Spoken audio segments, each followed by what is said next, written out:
Baseball is dead. Rest in peace. And so are my spirits today. What's the matter?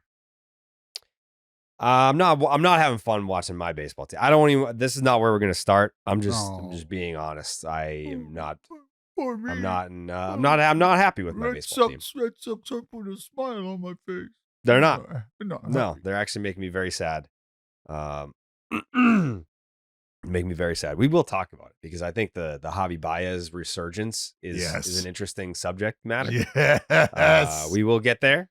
But I think where we should lead off is this ineligible list that's been revisited. Mm-hmm. And is it 17 in total, or it's Shoeless Joe, Pete Rose, and 17 people that weren't really that important to be named in like the initial announcement? I think it's something. If you're paraphrasing, it's around 20. It's around 20 guys. Yeah, it's a lot of Black Sox era players. Mhm. So Yeah.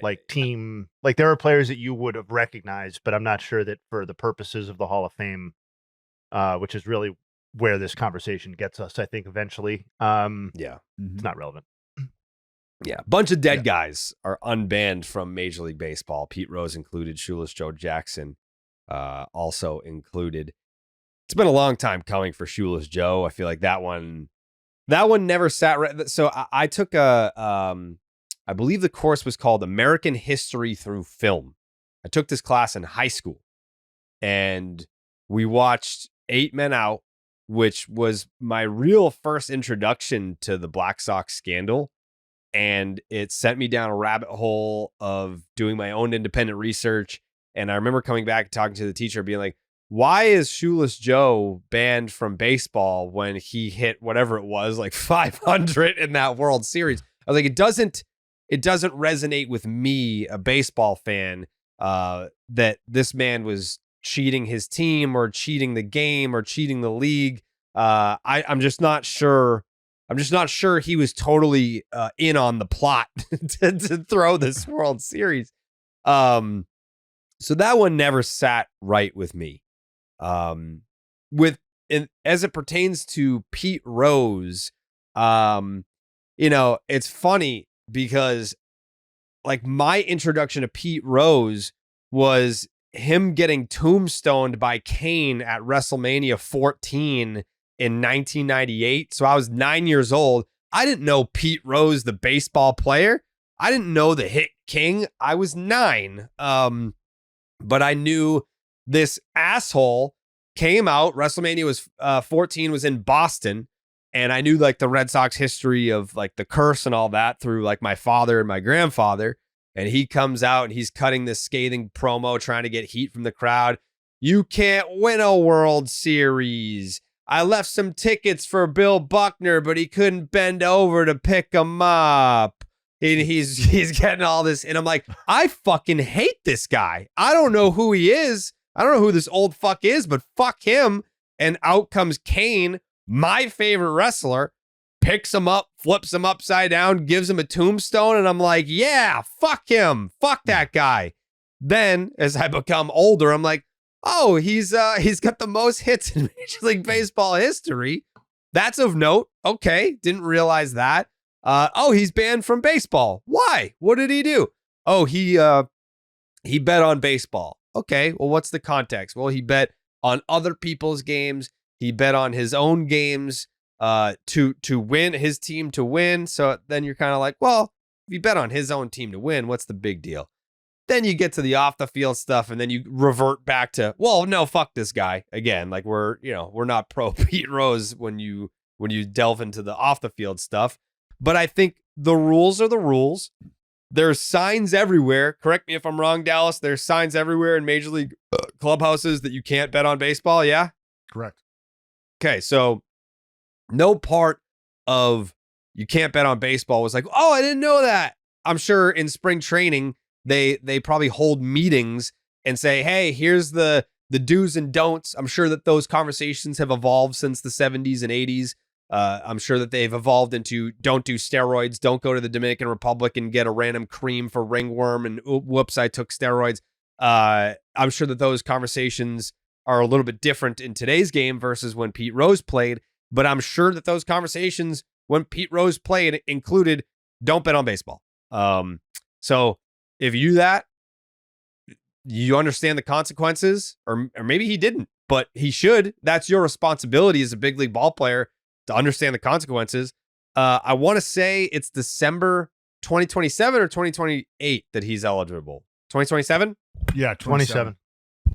So, I mean, it's not the most perfect comparison with the steroid guys because it's different in Pete Rose's case because there's other reasons why he should not be glorified. But when we talk about the steroid guys, it's like, well, yeah, like Barry should be in the Hall of Fame and Mark McGwire and Sammy Sosa and all this.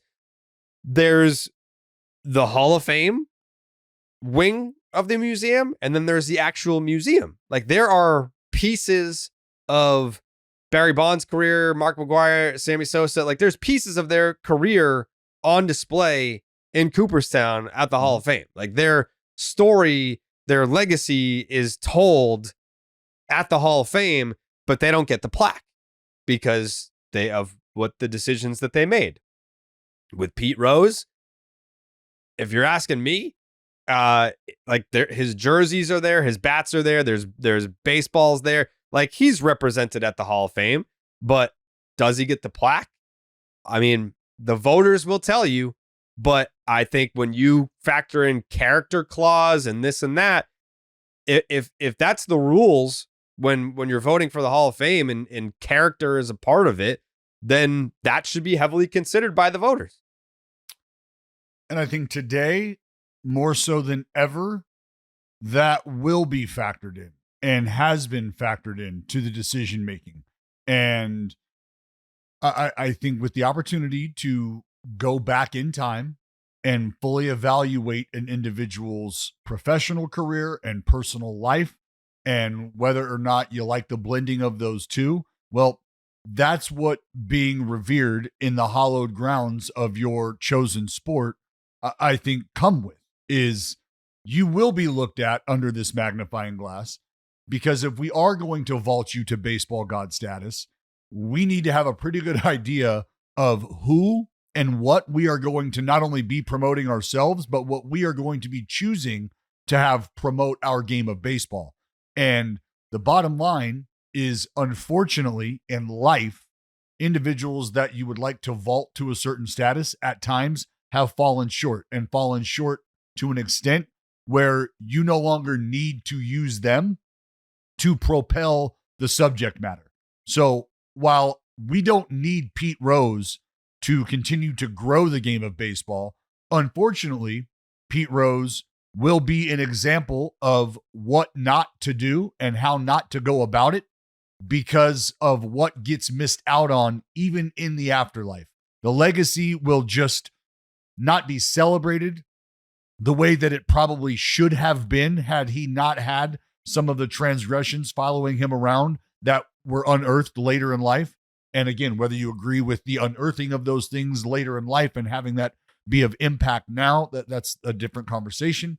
But the Baseball Hall of Fame is supposed to serve as the conduit between history, good and bad, today, good and bad, and potentially what the future could hold. And all of the individuals who have made an impact, positive and or negative, because either way, we're going to learn something from these stories. We're going to glean something from these stories. And to the point that you do not have to revere the individual, but you can appreciate what they've done professionally, and that being acknowledged, there are opportunities for that to be the case. And so I think ultimately the voters will determine whether or not this is an individual whose career needs to be, quote unquote, celebrated in the Hall of Fame or needs to be acknowledged in the Hall of Fame. And those are two different things. And that's why I think the players that are alive today that would have the opportunity to reap the benefit of what comes along with Hall of Fame baseball god status, I think that is why the decisions that get made regarding those individuals are almost more important, more impactful, because it's nowhere near to the degree or the extent that I think some of the stuff that Pete Rose was involved in or has following him around when it comes to the character clause consideration. And I think something like that now being at the forefront of a discussion could very well change the complexion of what some of these other individuals are being admonished for. And I think that will really change perspective. Something I thought about before you jump in here, Jayhay, is... No, please keep going. is think about what we just went through as a sport a few years ago with Wander Franco. And think about the time we're living in right now. His transgression has been classified as human trafficking, right? Alleged human trafficking, because I don't know how things have gone to this point. So I think that is because it involves a relationship with a minor. And from what we understand about that, there was potential communication between this minor's mother and Wander Franco, right?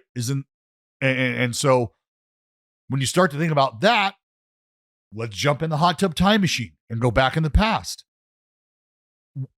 Are there any parallels? Are there any similarities between what the story about Pete Rose is and is the day and age that we're in right now, where Wander has gone from potential super megastar to an afterthought because of what he's dealing with and the decisions he's made? Would we even have a chance to see Pete Rose become Pete Rose on the playing field if he was living in this day and age where the cycle spins the way it does today? So I think history and the time and the era also are something that people from that time and era will ask you to consider, because things were just different. And look, I didn't grow up in that area at that time. I didn't experience life there, so I'll never be, I can't tell you to, hey, just remove yourself for a minute and go back to this place that I don't know what it's like. So I just, that got my brain working too. Like, man, like if this happened today, or if what he has been accused of has happened today or would happen today, like what does that story look like? How does that unfold? Yeah, I think what I would say to that, at least, is that I think Pete Rose was fortunate in that sense that his career played out when he did, because, yeah, I mean, for anybody who's not familiar, just go to Wikipedia or start wherever you want to start and read about that section of Pete Rose's career, because we're not talking about gambling. We're talking about stuff that, and I was ready to chuck up like 30 shots on this conversation, and I think you guys have like really crushed it. So I'm just going to dribble out the clock for a second. But the just because decisions and standards were a certain way in the past doesn't mean that we are duty bound to continue them into the future. And by we, I mean society. And I also mean that the Baseball Hall of Fame is a reflection of the current standards of baseball and society. And that Ty Cobb is in the Hall of Fame and was acknowledged as being a piece of shit doesn't mean that we have to continue with that as the standard to put people in. And like, I'm not going to spend all of my time campaigning against Pete Rose for the Hall of Fame as if that would do anything in the first place.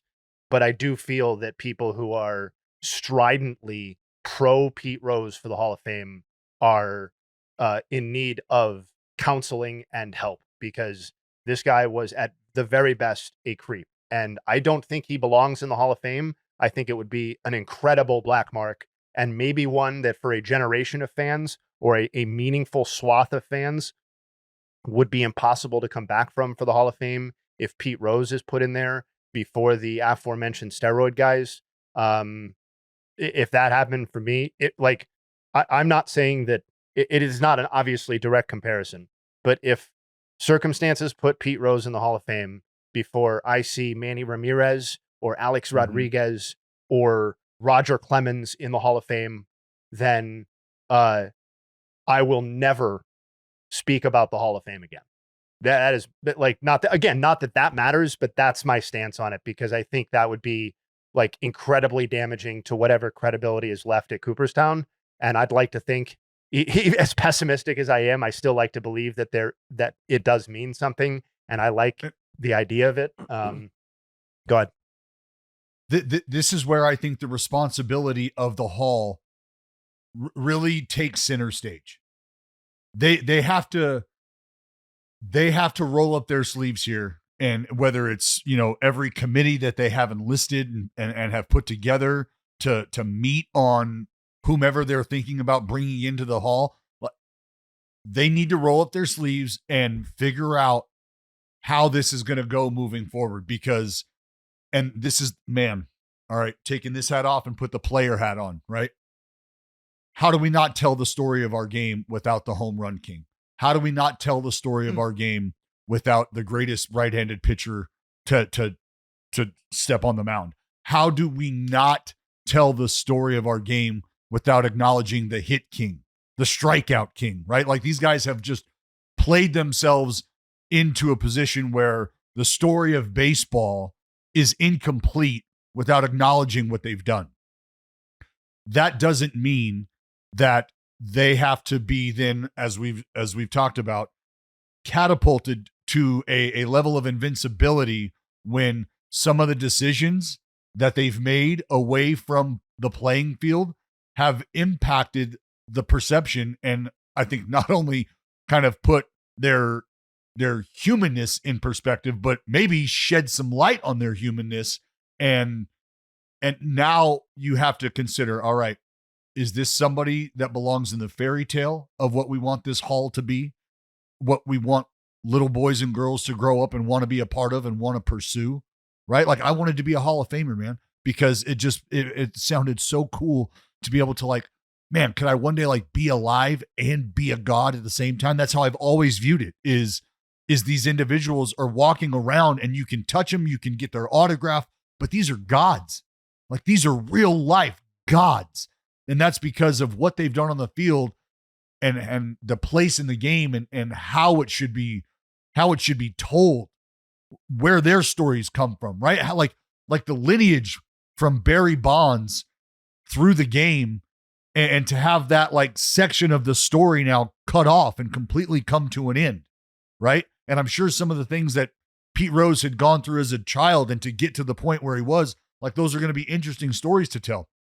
But there's probably a line that you can draw as well. And so I think the Hall of Fame, I think this is a big test for them. I really do. And it's, I mean, I don't want to say that I think they'll pass or fail. I'm just really, really interested to see where this goes, because I think it does become, and look, man, like, I am so humbled to think that I have any article of anything that I've ever done in my life and my career in the Hall of Fame. And that's the case. And I would love for one day to take my children there to show them that. And it becomes a question mark, right? Like, daddy's a part of this, but the decisions that are being made and how we acknowledge these individuals, like, I don't know. I'm just really interested to see how that goes. Buster Only said Pete Rose absolutely should be in the Hall of Fame. I'm curious to see what other national baseball scribes follow suit by making their thoughts on it public, that Pete Rose should be in the Hall of Fame. Yeah, I think well, we've got what, 2.5 years of discussion ahead of us in terms of when that's going to happen. What's your gut tell you? Does Pete Rose get into the Hall of Fame? My gut tells me Pete Rose gets into the Hall of Fame. Jayhay? I'll say no. Yeah. What do you think? I think that, yeah, I think he's probably put in by his peers. Because I also don't understand really the process. Is it just like a veterans committee type deal where the peers just take a vote? Like, how does this work from this? Well, point? And I don't know if any of that changes just because of the ruling, right? Commissioner Manfred had to make a decision on this, and so he's made that ruling.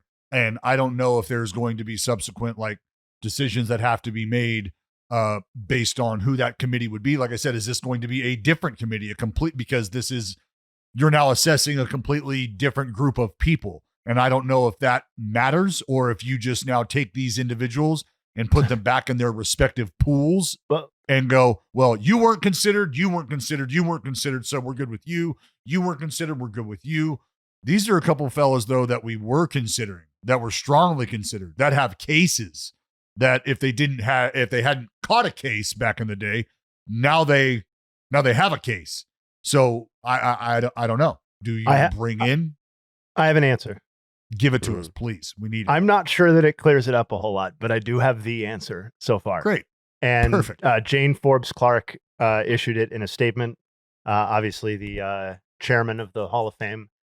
The Historical Overview Committee will develop the ballot. No, hold on. We're not done. We'll develop the ballot of 8 names for the Classic Baseball Era Committee, which evaluates the candidates who made their greatest impact on the game prior to 1980 to vote on when it next meets in December of 2027. So they're voting on when they're going to meet. No. I'm saying they will vote on it in December of 2027. The question that now needs to be answered is whether that overview committee places Pete Rose and Shoeless Joe Jackson on the list of candidates to be evaluated by the Classic Baseball Era Committee, which is a separate thing, which will meet in December of 2027. So it's definitely not a situation where it's like the BB, and this is obvious for a lot of listeners, but just to reiterate, most people make the Hall of Fame through the BBWAA voting process, which includes, I believe at last count, over 400 voting ballots typically submitted. Okay. This is almost likely to be more of like, not to tie his name into this, obviously, because I don't want to sully his, what is a good man, but the way Harold Baines made the Hall of Fame, essentially, is what we're talking about here, where it's going to be like a panel of 8, 10, 12 people who, and obviously with a sample that small, it's potentially crazier things can happen. So, and it'll be interesting to see who comprises that committee and whether we learn those people, because it's not necessarily true that we will. And not only that, Jayhay, but now think about these 2 individuals who will be judged. Are they like that? That's what's so Shoeless Joe. I don't know if this needs to be said, but just for anybody listening, he will not be being judged by his contemporaries. There's nobody around to tell us how Shoeless Joe was. So he's going to be looked at already like through a different lens, right? So will he not have the favor that maybe somebody like Pete Rose will have, because they have their personal impressions, they have their personal biases regarding Pete Rose, and so they are probably far more well-positioned to make an accurate assessment on the individual's playing career. Well, than accurate or potentially biased, right? Like, I think they're certainly closer to it, but I just said accurate because they have watched it. Oh yeah. They've at least watched it. They've at least seen it. Closer they've familiarity, experienced it. Yes, for sure. As opposed to anybody who's going to be talking about Shoeless Joe going, well, fuck, we've all seen the same 4 videos, right? The same 4 grainy. Yeah, it'll just be Stark and Kirkjian. Yeah, right. Exactly. No, I think that's a great point, though, and I think that what I believe is the impact of that is that I think now is the, I'll say best, but Pete Rose's best chance to get in, because I think him being voted on by contemporaries, like you saw not that Mike Schmidt is necessarily going to be on the committee, probably won't be as a Hall of Fame. Maybe he will be. I don't know how they'll make it up, but I know he came out and said basically it's a great thing that Pete Rose is off the list and can now be in the Hall of Fame or whatever. Like, I think his best path, Pete Rose's best chance, is while his contemporaries, basically ex-ball players, are still in the mix. Because I think the further we get from that, and like, I just don't think time is going to do him any favors on this moving forward. And I do think, like, if the question is who gets a higher percentage in this committee, Pete Rose or Shoeless Joe, without knowing the exact way it's made up, I think to Dallas's point, my guess would be Pete Rose. Yeah, I mean, I can see I guess the movement to get him unbanned from baseball. Like if the reason why he was banned is because he bet on baseball, and now you look across every ballpark and they all have a partnership with a sports book or a gambling company. Mhm. So it's like, all right, I feel like the times have changed, and how gambling is viewed in today's society has also changed. But the Hall of Fame is different. You know, if you're going to unban him for reasons that you don't feel like are, I guess, ban worthy, then okay, you can unban the guy. But the Hall of Fame is just a separate discussion that I feel like is going to be very split. I've already seen a lot of blowback about this on Twitter from fans. Let's just make one clarification here. As far as the things that have been alleged for against Pete Rose, has there been litigation that has been followed through and sewn up and taken care of regarding those things? I could be wrong, but I want to say he has admitted it publicly. His counter to the accusations are basically, it happened a long time ago. So and that he didn't do jail time for it. They didn't solve the crime. It seems like it's been well, it's fine. We're not walking a legal line here. If he has acknowledged the crime, is dead, and like, I mean, we can put that caveat on it. I don't think that diminishes the case against Pete Rose in any way, given what he has admitted publicly about it since then. And that wasn't where I'm going. Where I'm going with it is, if there is no legal decision attached to the story, and it's all in a position to just sort of go away, not be talked about again, because that guy's gone, and whoever the victim may have been hasn't spoken up and isn't going to say anything. Like, if we all kind of feel comfortable with that, then can we put him in the hall? Anybody objecting? Anybody? And that's where certainly a possible. It's certainly a possible scenario here. Yeah. So that's kind of because, again, on the flip side of that coin is the Wander Franco situation, and the legal action took care of itself. Like that conversation was done. That was wrapped up. Yeah, just to go back to the ineligible list part, like, I don't necessarily have an issue with him being removed from the ineligible list if Commissioner Manfred and the legal team or whatever view it as a punishment through the end of life. Like, if that's a distinction, a technical distinction that they'd like to make on that list, then that's like whatever. That's kind of a whatever to me. I just hope now that the ball is in now, like, basically the Hall of Fame's court, that not that I look to the Hall of Fame for moral guidance, but in as much as I care about the Hall of Fame as a thing, I just hope that they make the decision that I agree with. And if they don't, I think that would be tremendously disappointing, particularly in the context of everything we have just talked about. To kind of finish on an upward note here, just kind of wanted to take a look at Shoeless Joe Jackson's career. He finished his career as a 356 hitter with a 940 OPS and a 170 OPS plus. Career wins above replacement of 62.2. He averaged a 7.6 WAR for his 13-year big league career. Was out of the game by 32. So this is obviously a dumb question. When he got banned from baseball, Pete got banned,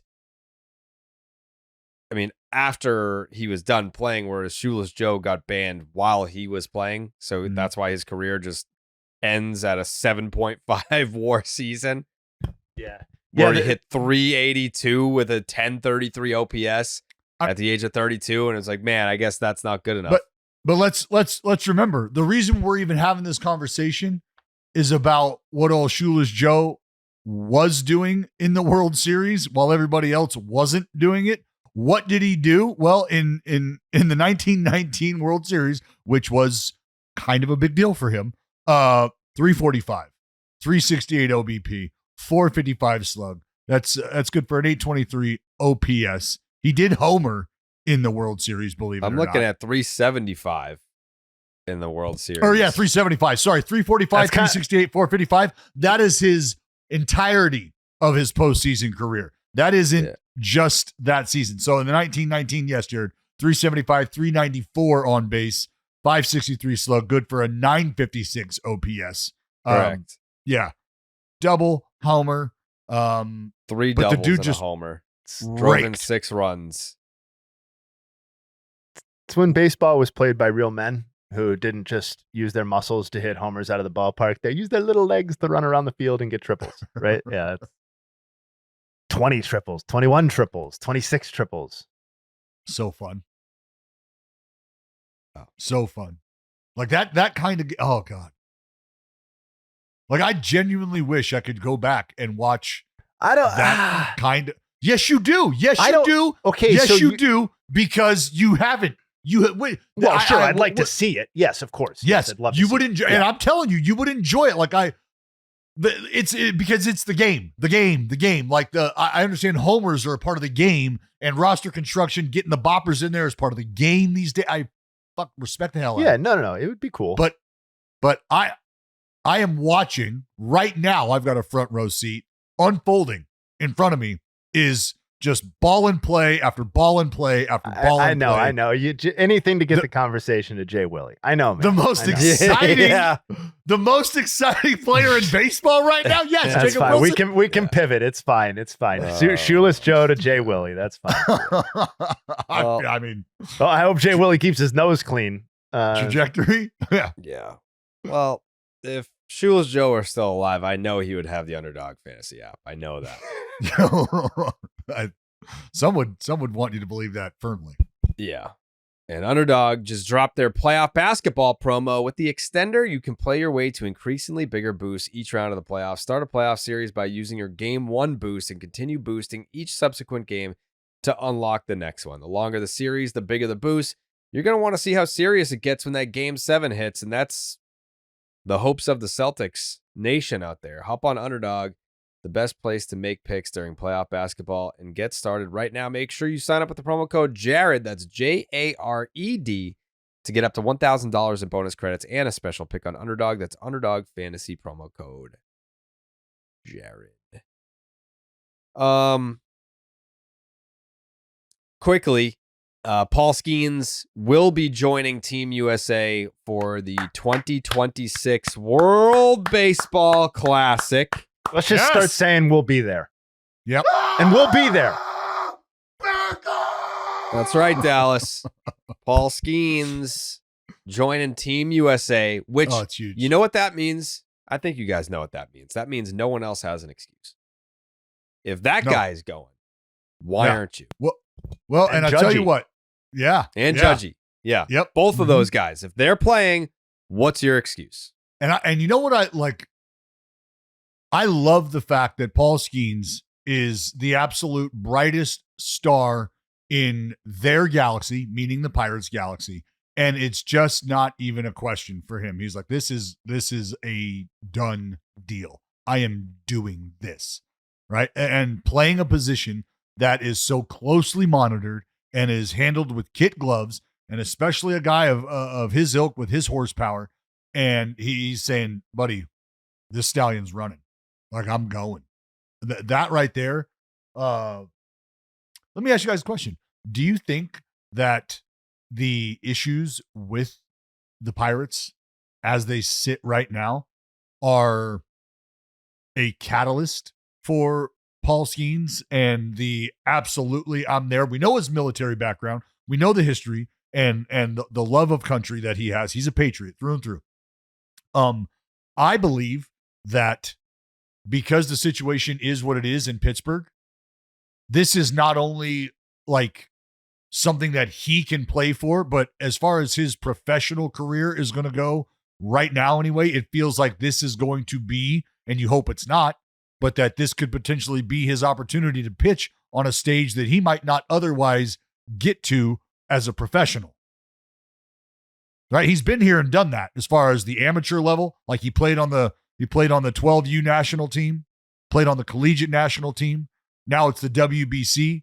And as far as like importance of games for him, or just that vibe, that feel, I feel like the international competition against players that he's competed with in the big leagues and being able to have a moment kind of like Shohei and Trout facing off, like, and what we all know that has done for the game of baseball, and what we all know what that meant.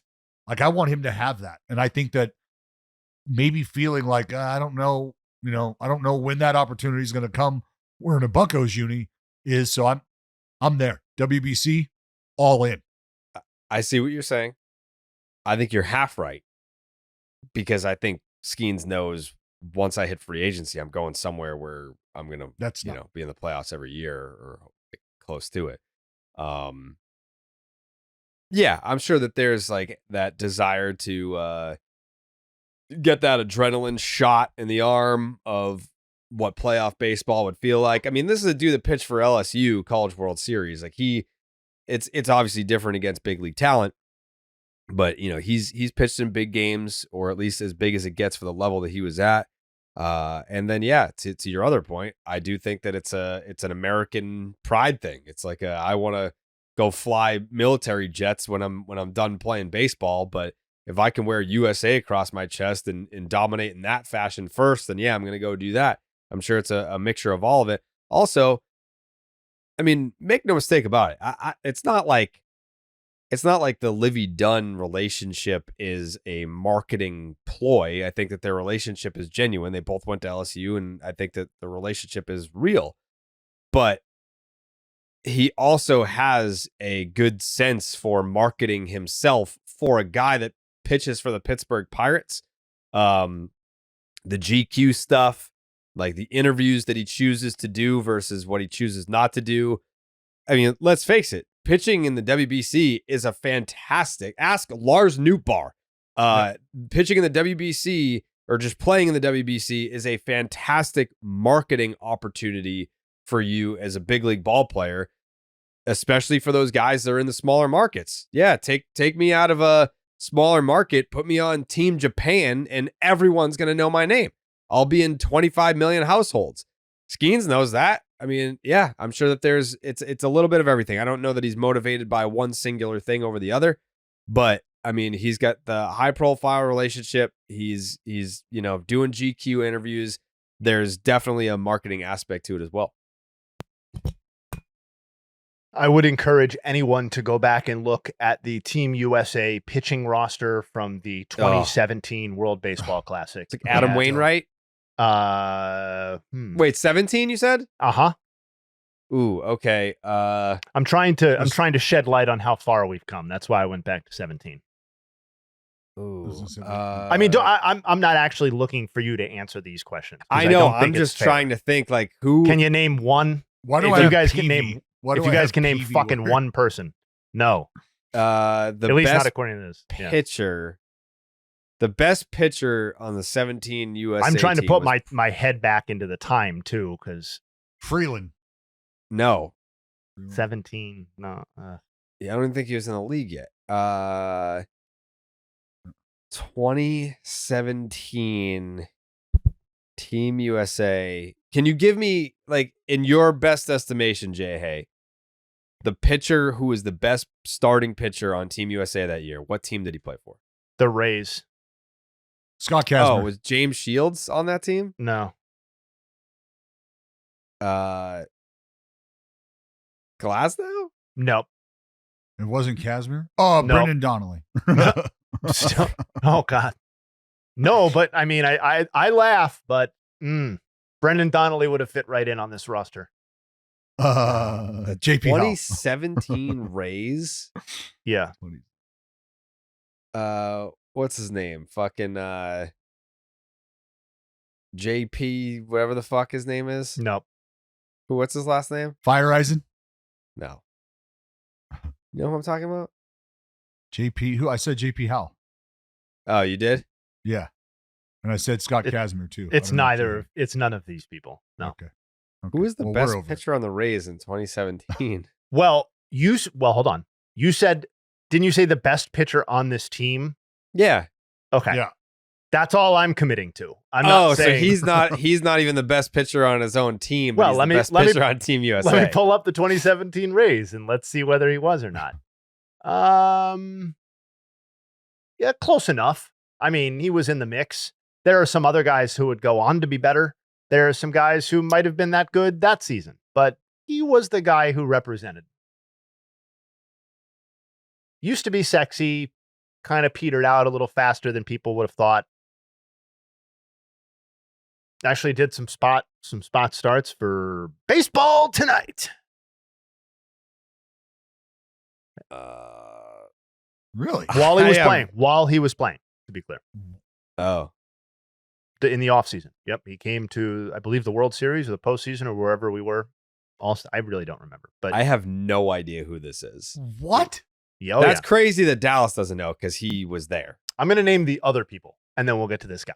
Okay. Tyler Clippard, Danny Duffy, Sam Dyson, Jake McGee, Nate Jones, Luke Gregerson, Michael Givens, Mark Melanson, Andrew Miller, Pat Neshek, Tanner Rourke, David Robertson, Drew Smiley. Probably my argument for best pitcher on the whole team, if it's not this other guy, Marcus Stroman. Oh, yeah. I remember Stroh being on the team. Yep. The And offense then- was kind of legit. There was some legit moments on the offense, but like Yelich was on the team. Stanton, was this the McCutchen. Adam Jones year? Yep. Adam Jones. The outfield Yeah. was Jones, Stanton. McCutchen, Stanton, Yelich. Yeah. That was a legit Okay. outfield. Nolan Arenado, Goldie, our boy Eric Hosmer, Breggy. Are we coming up on 10 years for that catch? Yeah. Yeah. Brandon Crawford, Ian Kinsler, Daniel Murphy, Josh Harrison.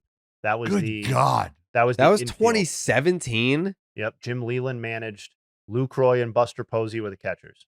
That Bro, makes that sense. is- I was still living at home at that point because I remember watching that catch in my mom's basement. All right. Do you want me to tell you who the pitcher is? Yeah. Give me his initials. CA. If that doesn't. Yikes. Chris Archer. Yes, Chris Archer. Oh, Yep. that whiny ass bitch. So Chris. Wow. All right. So I don't like him. I You apparently don't not. say. You Yeah. don't say. I gathered. Yeah. So the rotation was Chris Archer, Marcus Stroman.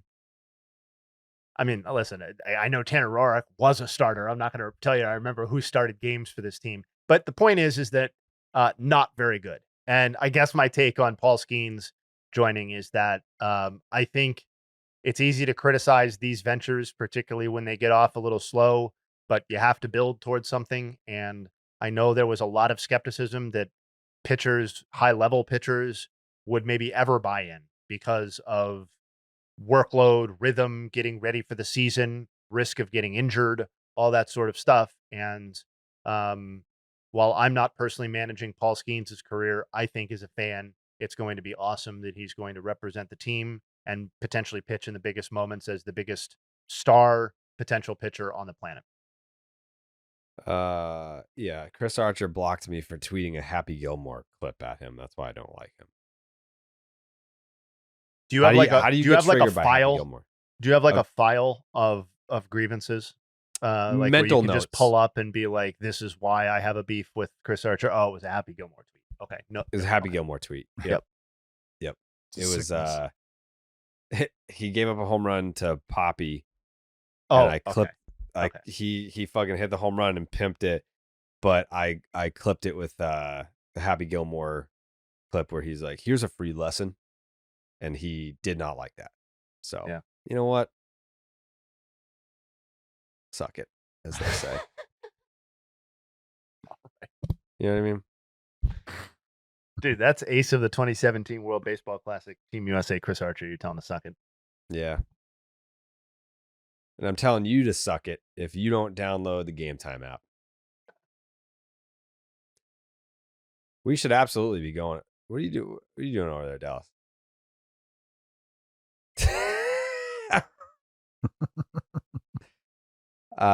We should absolutely go to the World Baseball Classic.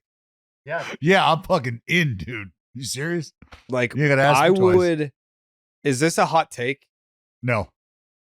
I would, if we have like an allotted budget for trips for the year, all of it on I the will WBC. trade All-Star for WBC. No question. Yeah, 100%. 100%. I'll trade All-Star for WBC. Spring training absolutely has its purpose because it's like the downtime so you can get real one-on-one content. So I think spring training is absolutely necessary. But if it came down to All-Star or WBC, I am picking WBC. Oh man, the content potential at the WBC, boundless. Like, just picture me running around with the Dominican flag painted on my face. Face? No, your chest. Let's go. All of it. Yeah. Well, I got a hairy chest now. Sorry, it'll add texture to the flag, like it's tattered, you know? Yeah. Yeah. Well, Game Time makes getting tickets even faster and easier. Prices on the Game Time app actually go down the closer that they get to first pitch. They have killer last-minute deals, views from your seat, and their lowest price guarantee. Here's the thing, though, about the WBC. I don't know that I would want, like, the best seats. I would want to be in the mix with my Dominican people. Oh, you saying Dominican fans can't have good seats? No, I'm saying, like, if you're sitting in the front row, then the party's going on behind you. I want the party to be going on all around me. Yeah, well, that's why. Come on, man. How have we've never sat front row. No, and it's been for that reason. Like there's a difference between, being at altitude at the ballpark and then being in a good area where you can look to the left and right. There's going to be some, it's going to be some energy. Yeah.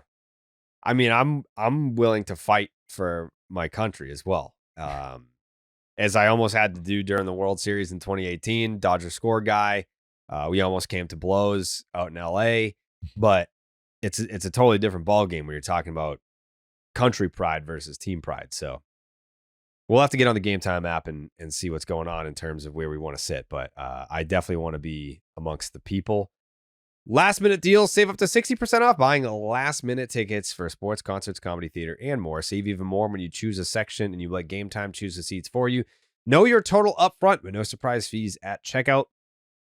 Get a panoramic view from your seat in the app before you buy your tickets. The lowest price guarantee or Game Time will credit you 110% of the difference. Your purchase is covered with the most flexible customer service policy in the ticketing industry today. Take the guesswork out of buying tickets with Game Time. Download the Game Time app, create an account, and use the promo code BID for $20 off your first purchase. Terms apply. Again, create an account and use the promo code BID for $20 off. Download the Game Time app today. Last minute tickets, lowest price guarantee. Dallas, what time is it?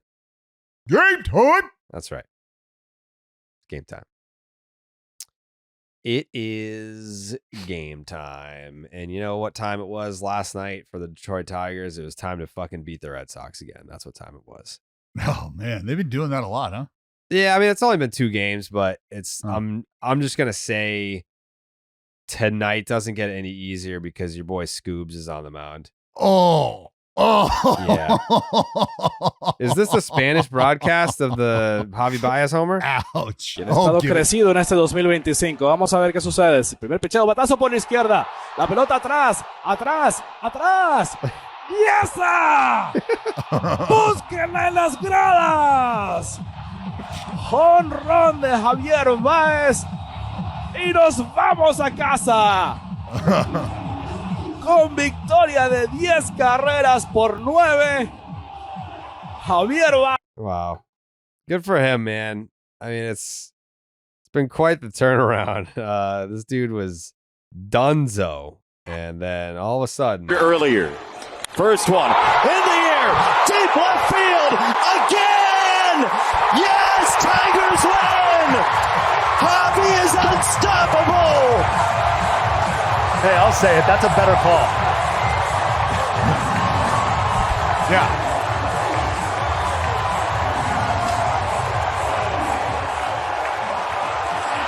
That's a great call. Good for the Tigers, man. Good for Javy Báez. Good for Javy. Good for Javy. Jared, when you gave up on the pod and moved to England, Jayhay and I still did the pod. Jayhay, in England. kind of. Jayhay and I dove into the Tigers, and This was Javy Báez was the bright spot of the conversation. The simple fact that they're like, when we talk about, especially like as an analyst, when you're trying to convey the importance of a player, and we talk about how just having one guy in the lineup starting to produce, or one guy in the lineup getting close to being what he's capable of being, and how that can change the complexion of a lineup, the entire lineup, how it can make it feel like it's a little longer, right? This is the example of that. This is the example of that. Like the Tigers, there was just something left to be desired last year, right? Even in the face of all the nice things that were happening, there was just like, oh, but what if, like Javy was the conversation point you had to like kind of tiptoe around if we were going to be, positive about the Tigers. Cause there's always that, and could you imagine if, well, this is what happens when your imagination starts to manifest reality. Is Javy motherfucking Báez and the Motor City Kitties start swinging their big old kitty cat cocks all over the Sox, Jared. That's what happens. I mean, yeah, we could do a whole thing on how they beat the Sox. That's not the type of person I am. Not impressive. No, what's not impressive? Beating the Sox? Yeah. I mean, it is kind of just taking care of business as far as the Tigers are concerned and where they are and how they should view them. No, I'm serious. I mean, absolutely. If we're not being funny about it, the Tigers are 28-15. They were in the postseason last year, and that's how they should view themselves. I mean, in terms of miraculous turnarounds, like there are not many examples in baseball history of a guy being essentially cooked, as I think we all agreed Javy Báez looked and played since the start of it. Definitely not his first season in Detroit. There was still something there then, but 23 and 24 to the point where he just wasn't even being used. And for him to basically produce the same amount of value this season as he had done in his entire Tigers career prior to this season is just, I don't know. It's fun. Like, he's not a guy that, unless there's stuff I'm not aware, like there's no reason to root against Javier Báez. At his peak, he was one of the most visually entertaining on-field performers in the game. El Mago, come on. Yeah, both sides of the ball. Like, I mean, and really, honestly, particularly defensively. Dude, the tag, the no-look tag, talking that's about where WBC. His coolest stuff happened. Yeah. Right? Talking about WBC, the no-look tag, point to Yachty, let's fucking go. I mean, bro, the dude is a sick player.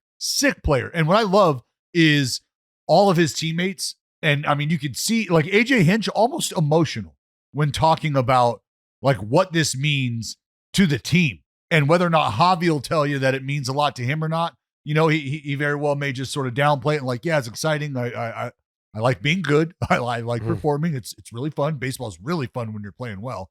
But you just see his teammates, like the genuine excitement coursing through their veins. It was much more than a walk-off in that moment. It was just like, we're winning. You are a massive part of it. This is so much fun. This is what it's like when you get, like I don't know, somebody comes home from the hospital, bad leg, right? They've had surgery. They can't move around. They're kind of limping around, and you don't get to go do the cool, fun shit that you used to be able to do with them. And then all of a sudden, boom. It's like overnight. They're like, hey, I don't know what happened. I mean, I don't, you want to go for a hike? How you about want to go swim? do some backflips on the trampoline? Right. Like, you want to go do all the fun shit right now together? Yeah, I do. Let's go. And now you have a whole team that is just doing fun shit together. Yeah. I'm sure that there's got to be an awkwardness or a uncomfortability walking around the clubhouse knowing like this dude was part of one of the most legendary World Series teams of all time. I believe was at top 3, top 5 jersey sales in the entire sport at one time. Mm-hmm. And then to go from not to interrupt you, like for a half decade period, wasn't just a moment in the sun for Javier Báez. Like, he was among the most top selling jerseys and most popular players in the sport for a half decade. Yeah. Him and I believe Chris Bryant made it to number 1 at one point. But yeah, to be that guy and then to come over here and your team being excited that you're here because of the resume that you bring with you, and to just not even come close to that. Like, there was points where it would not have been shocking if the Tigers designated him for assignment and just ate the rest of the deal. Like, we were there in terms of how bad it had gotten with Javy Báez's performance. So if you're one of those guys, like I remember AJ Hinch talking about like Javy Báez and, going out to, his like Puerto Rico to see him and just trying to talk to the human being to make sure that he's okay mentally because of, how bad it had gotten. So, to Dallas's point about AJ Hinch being like, this is fucking great. Yeah. Like when you get to know, it's not just managing the baseball player, like he's managing the human being beyond that. So that must be a very cool turnaround for him to see come full circle. And just to like, Jayhay, you said it, bro, think about like, just from, again, put yourself on the field. All right. You know what the numbers are, but now think about the fun you're having and what it's like playing a game where in the first 34 games of this season, you have been substantially better and far more productive than you were the last 2 seasons combined in over 200 games, right? 34 games of this year, you have been significantly better than you thought about being on the field over the last 2 seasons combined. That's right. In the first month and a week of the season, your game has been so tidy that it has been significantly greater than your contributions over the last 2 seasons. You can say it 15 different ways, but enjoying baseball as a player on that level, I tell you right now, Javy probably hasn't felt this much fun and had this much fun since 2016, it feels like. Well, and, it's found money for the Tigers too, in a sense, right? Because they're probably looking at that as, something like, I think he had $73 million remaining entering this season over 3 years. And they were probably looking at that as kind of like a lost cause, and that they're getting any value out of his contract this season has to be considered a win. And the one thing we haven't brought up, and, I bring up money and then I'm going to bring up this, it might seem like I'm making a comparison to maybe somebody else that we talked about earlier in the week. But I do think it's worth bringing up that Javier Báez is doing this and having this renaissance while playing a combination of center field and third base primarily. And we all knew Javier Báez as a shortstop, second base, shortstop, whatever. We knew him as a shortstop for a good chunk of his career, and certainly last season he played almost exclusively shortstop when he did play, obviously not very effectively. Different points in their careers, all that sort of stuff. Javy's probably in the do whatever it takes to stick on the roster sort of portion of his career, but nevertheless owed an enormous amount of money. And the point being, finding an enormous amount of success, demonstrating that flexibility, which obviously Javy has in spades defensively in his career, but just wanted to call attention to what he's doing defensively. No, Jay, that's a great point. And, you have to have players like that in the building that are willing to do whatever it takes for the team to win. And something we've known about Javy is that he is more than willing to do whatever it takes to win. What do you need me to do? You want me to play a different position? You want me to play somewhere I've never played before? Done deal. I'll go do it. Javy wasn't the only one to join the walk-off party last night. Probably at this point, my favorite player in baseball joined the party last night. We can tell. In the air to deep left center field. It's back. It is gone. Fernando walks it off deep into the San Diego night. Padres win it.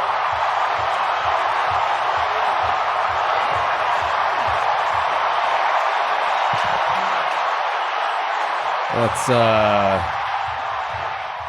my favorite broadcaster, Don Orsillo, calling a walk-off home run for my favorite player, Fernando Tatís Jr., off of my least favorite reliever, Kenley Jansen. A lot going on in that clip. I think it might be not the point of the clip, but I think it might be close to done time for Kenley on a great career. Yeah, thanks for coming out, Kenley.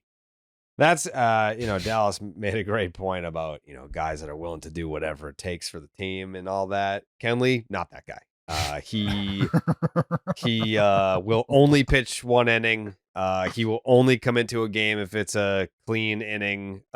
He only wants a save situation, and he's not interested in any other role or pitching in any other circumstances because the all-time, saves leaderboard is the only thing that he cares about. Probably more so than winning at this point in his career. That's why he pitches for the Angels and I'm sure that there were some contenders that were like, yeah, we'd love to have you. I don't know that closer is going to be a thing on this team, but your veteran presence would be, a great benefit. And he's like, no, I want to play for the Angels because I can save baseball games for that team. He can't even do that. So that was talking Kenley. But the San Diego Padres, man, woo! It is mid-May and they are still in it. I don't think anyone had that happening with the Los Angeles Dodgers and the team that they have. Not only it's not like a fluky, put it this way. I'll say this about the Red Sox. I was like, oh, why are you so down on the Red Sox? They're only 3 games back. They're a plus 16 run differential. They are 3 games back from the Yankees, who have a plus 80 run differential. Okay, they're noticeably better than you. Considerably better. With the Dodgers and Padres, they're separated by a half game. It's a plus 48 run differential for the Dodgers. It's a plus 46 run differential for the Padres. Now, if you look at that on the surface, the Dodgers should be a plus 100 at least run differential based on the talent that they have in their roster. So they've underperformed. They've underperformed to a 643 winning percentage at 27-15. The Padres have had a surprisingly very good start at 26-15. The 634 winning percentage and a plus 46 run differential. So, yeah, I don't know. I still think that there will be some separation once we get to the end here, but it's been awesome to watch the Padres do what they've done to this point and be able to go neck and neck with the Dodgers. Oh, no doubt. And you know what? Credit to the Dodgers for just a moment, Jared, because they caught a 10-point bitch slap as far as the run differential goes last night from the green and gold. So that absolutely tightened the gap there between the Padres and the Dodgers. Definitely plays a factor. But as far as the Padres go, yeah, man, super. This is just everything as far as this division goes. And I think it's funny how the Giants are still quietly right there. Right. They are the ones who the 10 run or the 10-point run differential exists between the Giants and the Dodgers, third place and first place. Still just 2.5 games separate those clubs. And it feels like the Giants will consistently throughout the summer be the third wheel of this divisional conversation if the Diamondbacks, for whatever reason, can't continue to keep pace. But I think what the Padres have are pieces in place to make this a consistent back and forth summer. I know we've said it basically in different ways, but just explicitly, I just think we could be gearing up for one of the great division races in literally the wild card, since this division format has existed. And I don't think that's hyperbole. I really think that, the Dodgers injuries to this point on the pitching side may be so extensive that we get a race longer than on paper it would have looked at the start of the season, even if I'm not backing off of the idea that I think the Dodgers will win the division. Jay, they just put Sasaki on the aisle. Right. We'll get there. Yeah. Come on, Dallas. Let Jared orchestrate, would you? Yeah. But no, I just think it's because I still believe in the Diamondbacks as maybe the second best team in this division. I know I'm, maybe a broken record with that, but that's more pointing out what D-backs. The fact that fucking Corbin Carroll is tied with the Schwarber and Judge for the most home runs in the big leagues. No, but if we want to talk Corbin Carroll, I'm more than happy to do so.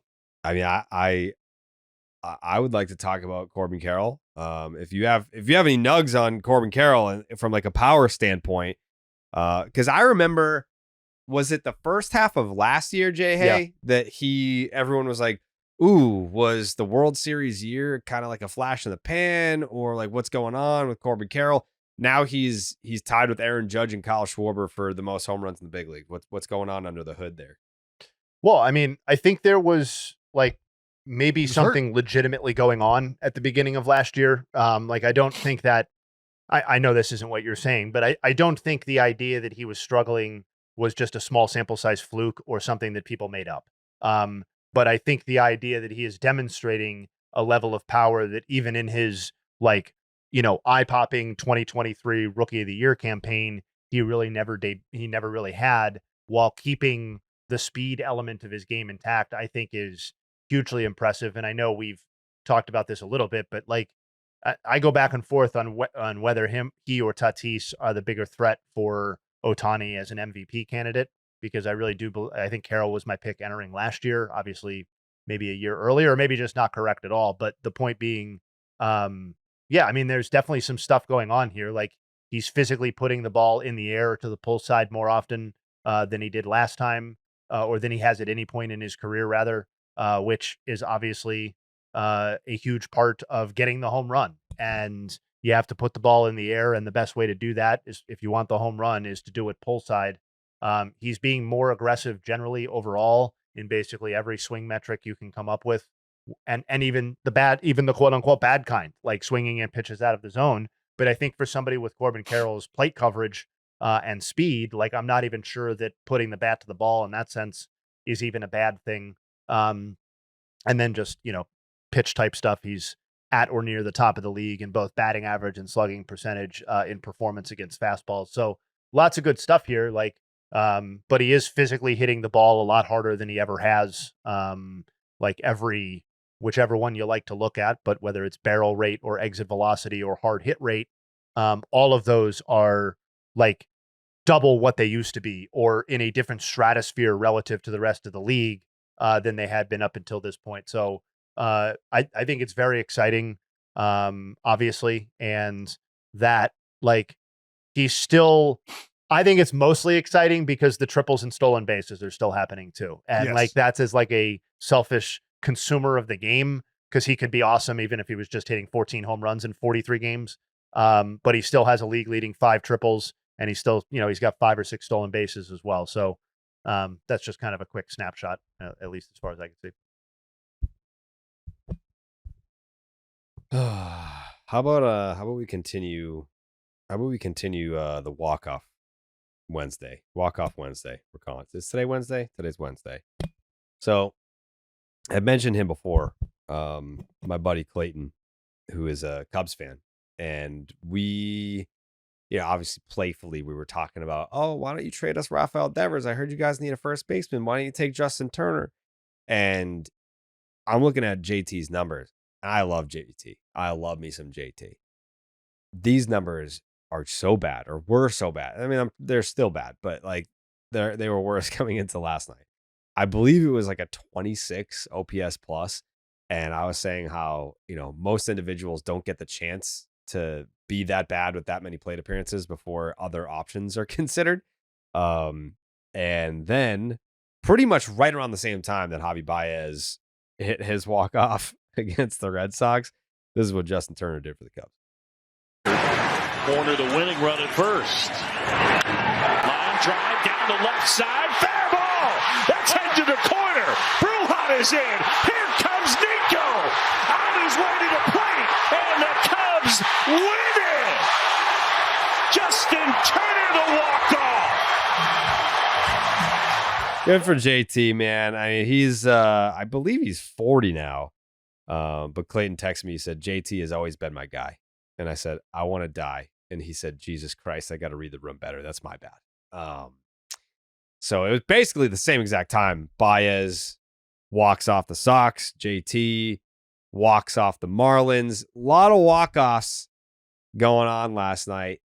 But, I mean, I guess hand up, I did not realize how bad of a season Justin Turner was having. It is a statistical disaster, but he's still in the lineup, and he delivers. He's still got that dog in him. You got anything on Justin Turner? Because his start's killing me. It's killing me. Why? Because is he ahead of Carlos Santana? He's literally going the wrong way, though, is the point. Like, his season is shipping in. Yeah. His season, he got to the line. He got to the line. So he's what, negative 0.4 WAR? He's 0.3 right now. Yeah, he's at 38.5. But he's negative on the season. Is he negative 0.4 WAR? No, 0.3. 0.3. Okay. Yeah, it's just brutal. Like I just listen. I'm not going to make this about me. It's more about Justin. But it would be unbelievable heartbreak for him to get that close, and then literally, it's like you're quicksand. It's like you're slipping. It's like you're slipping, and you can't do anything about it, right? And it would be such an unbelievable way for him to finish his career. Would be on the precipice of greatness and to just get that close, kind of slip away. Just, yeah. Even if he wins a World Series with these Cubs, you have to think it would be kind of bittersweet. Yeah. Walk-Off Wednesday continues with J.P. Crawford out on the West Coast in Seattle against who they playing? Damn it. The Yankees. Who they play? The Yankees. Oh. So you got 5 infielders around the infield. The stretch and the pitch on the way to JP. Swinging a fly ball down the left field line. This one is a fair ball, and the ball game is over. J.P. Crawford with a walk-off single. Here comes Taveras on to score. The Mariners walk it off and win it 2-1 over the Yankees here in the bottom of the 11th inning. Crawford getting mobbed out there at first base. Good for the Mariners, man. You know, that's a just slightly above mediocre Yankee team that they beat last night. That's a good win for them. It's nice. Someone call it the second best offense in baseball, or the best. Are you trying to say that that the A's have a better offense? Oh no, that's not. I'm just saying because I saw what J-Willy did last night. Oh, you mean Willie Walk-Off? I guess. Yeah. Yeah. You're talking about Willie Whoopinstick? Is that who you're talking about? Yeah, this guy. He's in there. Back to the top of the order with Jacob Wilson. He wastes no time. Jacob Wilson, welcome home. A 2-run homer for J-Willy. It's 2-0 A's. Was that Santa Claus in the booth, or what was that? I don't know. He did it again, though, yeah? Yeah, he did it again. He wasn't done. Pretty much. Here's the 3-1. He hits this one to center field. That ball's going back. And gone! Jacob Wilson, a multi-homer game. Another 2-run shot, make it 4-1. I'd call this home cooking. Thanks for chiming in, Dallas. Yeah, not huge fan of your contributions on either of those clips. I mean, the first one was better maybe than it's the an second editing one. thing, but He was like, so this is all it takes to be a big league broadcaster. Ho ho ho, and What do you get paid there? What do they pay you? I don't know if you're aware. Those aren't my calls. That's I not understand, my job. but like, okay. Well, if you understand, then that's. I'm where just that saying, stops. like, I don't know. I keep hearing about J-Willy. I would have figured that there would have been a more visceral reaction to a multi-homer game. But like, I guess all you have to do is a big league bro. Like when he's like, "Hey, I can't finish the podcast. I gotta go call a big league ball game." All he does is go there and be like, "Ho ho ho," and That's all it is. That's all you gotta do. I love it. I wish it was that easy. You gotta incorporate those two things permanently now. That will, you know what? That will be the rebuttal. That it's gonna happen tonight, and you're just gonna hear me. I'm gonna drop a and yeah, and then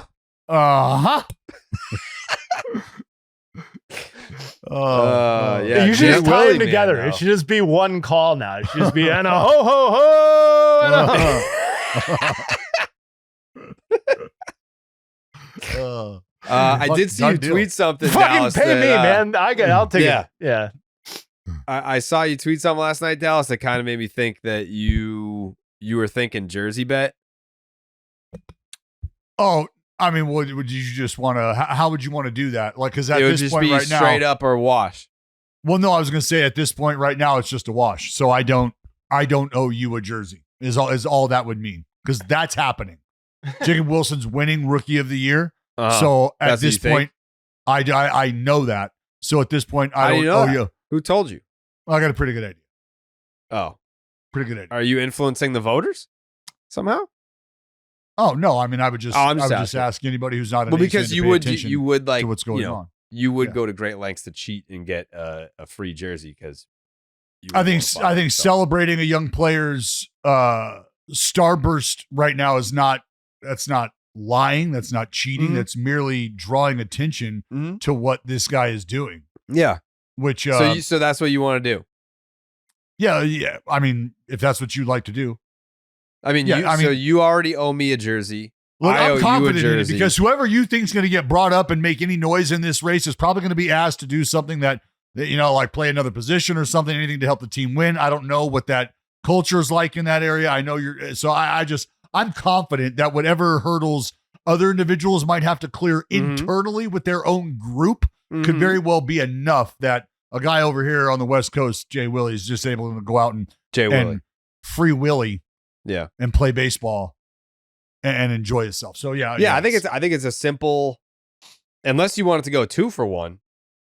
Like I feel like someone like you obviously has the balls to do a 2 for 1 here because Roman Anthony hasn't even played a game in the big leagues yet, but you should allow for the possibility that he could still win the Rookie of the Year as well. So it's kind of like it's a handicap match. It's Roman Anthony and Christian Campbell versus J-Willy. It's not for me to determine. I mean, there are No. quite literally If J-Willy requirements in place. If J-Willy wins Rookie of the Year, I owe you a jersey. If Campbell or Anthony wins Rookie of the Year, you owe me a jersey. In what world would you get 2 opportunities? He's to win not a bet? even in the big leagues yet. That doesn't matter at all. Oh, Dallas. So now you're saying you're not confident that J-Willy's going to play the whole season? This argument and the stance you're trying to take is as old as time, but logic wins out Sounds every like time. you don't have the balls. It sounds like you don't really have that much confidence in your guy. I told you. You don't have confidence in your guy? So do I get to pick Imagine another guy going too? back to J-Willy in the clubhouse and being like, I was too afraid to say that, how about this? that Roman Anthony is going to beat you for Rookie of the Year, and he's not even in the big leagues yet? No, look, your argument's cute. He's going to be like, wow, Dal, you really don't believe in me that much? You think I'm going to lose to a guy that's not even in the big leagues yet? So yesterday around the cage, I walk up and I'm pointing out to the Law Dog, and I'm pointing out to Jacob where some of the balls that Ohtani has hit, where they've landed, right? And I walk up and I start the conversation with, so you boys want to see some real pop, some real juice? And Willie goes, yeah, you talking about me? You talking about mine? And me and Lawrence both just, sort of chuckled. I audibly belly laughed, and he thought that was funny. And I went on to point out where these homers hit. And then after the game, in the post-game interview, I was like, hey, Willie, you want to tell the folks a story about, how I was pointing out where the homers hit? He goes, oh, no, you mean when you told me I had no juice? How'd that work out? It was a pretty fun exchange. But no, so I guess I'll just pick a second he's candidate. confident in himself, but the whole point that I was trying to make was that you're not confident in him. Oh, no, I told you that he's going to win AL Rookie of the Year, and because you are scared and not confident in either one of your selections, so then you should give me the field. Then you should give me the field. Them. No. That would be a sad stance for you to take, and that's what I'm pointing out. I thought you were guaranteeing that he was going to win. Why can't you give me the field? Any sort of testicular fortitude to take a stand and plant a flag on either one of your guys. I know. I originally I had picked a guy. You need them both. No. I picked just hand up and say, no, I need them both. I know that Jacob Wilson is the lead horse in this race. I need more than just one candidate. I'm a scared bitch. Unfair. Say that. But I need even odds for J-Willy. Who said we need even odds? I guaranteed he was going to win the Rookie of the Year. This isn't a story about needing even odds. This is a story about wanting better odds for yourself. That's what this is a story about. No, that's unfortunate. I saw that you had guaranteed Rookie of the Year for him, so I'm like, all right, then you can have that guarantee, and I'll take the field. Yeah, that's such a sad little man situation. But you're giving him a 100% chance. The odds are against me. I'm at a disadvantage here. No, I mean you can try to say it in whichever tone you want. It's just not going to. Whatever, pussy. Yeah, Sounds good to me. What do you think, Jayhay? What do you think's a fair bet here? Is it 1v1? I mean, if he's guaranteeing a rookie of the year, it should be one versus the field. I mean, I'm torn on this one because I've obviously been a huge Roman Anthony backer. Yeah. Well, he's never playing in the big leagues unless he gets traded to another organization. Well, then if he's never making it to the big leagues, then I feel like you should get a second person. Right? I would pick Marcelo Meyer, but he's also never making it to the big leagues, unfortunately. Oh, well, then you know what? Here, I'll do you this favor. You can take Marcelo Meyer, and if Roman Anthony never makes it to the big leagues, then I'll allow you to select him too. Then you can use him too. But if Roman Anthony gets to the big leagues, he's disqualified. So in order for him to help Jared, he would have to be the first person to not make the big leagues, but receive Rookie of the Year votes. And I feel like if you're confident in your player, Jared, sounds like somebody's scared to make a commitment to a guy. Huh? That right there has got yellow written all over it. You absolute buddy, pussy. Craig Breslow. Pussy. Yeah. Stop defending Craig Breslow on this podcast. Show some confidence. All right, I'll just take a 1v1, Campbell versus J-Willy. Oh, it's Campbell. Okay. Well, here's the thing, like, because you think Roman Anthony sucks, is what you're saying. No, There's I don't chance think for him they're not going to call him up until September 22nd. Okay. You guys will probably be 2 weeks out of the race by then, no? What do you think? A month. Yeah. I could see that fire burning internally. I'm trying to figure out when the eruption, like at what point in the season does the eruption go?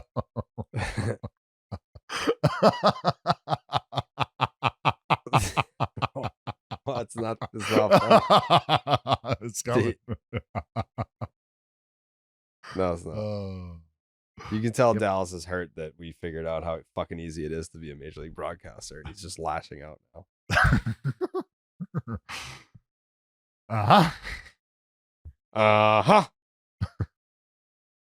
Yeah. You know what? Speaking of Dallas. Are we done? We done on J-Willy? Oh, no. In terms of the bet, or you still want to talk about J-Willy? I just wanted to, I mean, with what transpired last night back home in Los Angeles, first time at Dodger Stadium. He's from Thousand Oaks. So a lot of folks in the stands to take in his first ball game at a place that he grew up going and watching baseball. And you'd like to have a good game, right? You'd like to kind of just show out for the homies. You'd like to put together a good 9 innings. Well, he did that. In fact, he did something that no rookie has ever done at Dodger Stadium, believe it or not. And that's compile a 4-hit, 2-homer game as a rookie. First time in the stadium. Nobody's ever done that. Wow. Until now. Wow. Some updated numbers here on J-Willy. He's hitting 363. Dude, he leads all rookies. OPS. Yeah, he leads all rookies in average, hits, doubles, RBI. He's the dude. He's the dude. He's driven in 26 runs in 40 games. He's got 9 doubles, 5 homers. Yeah. And look, I'm not the manager.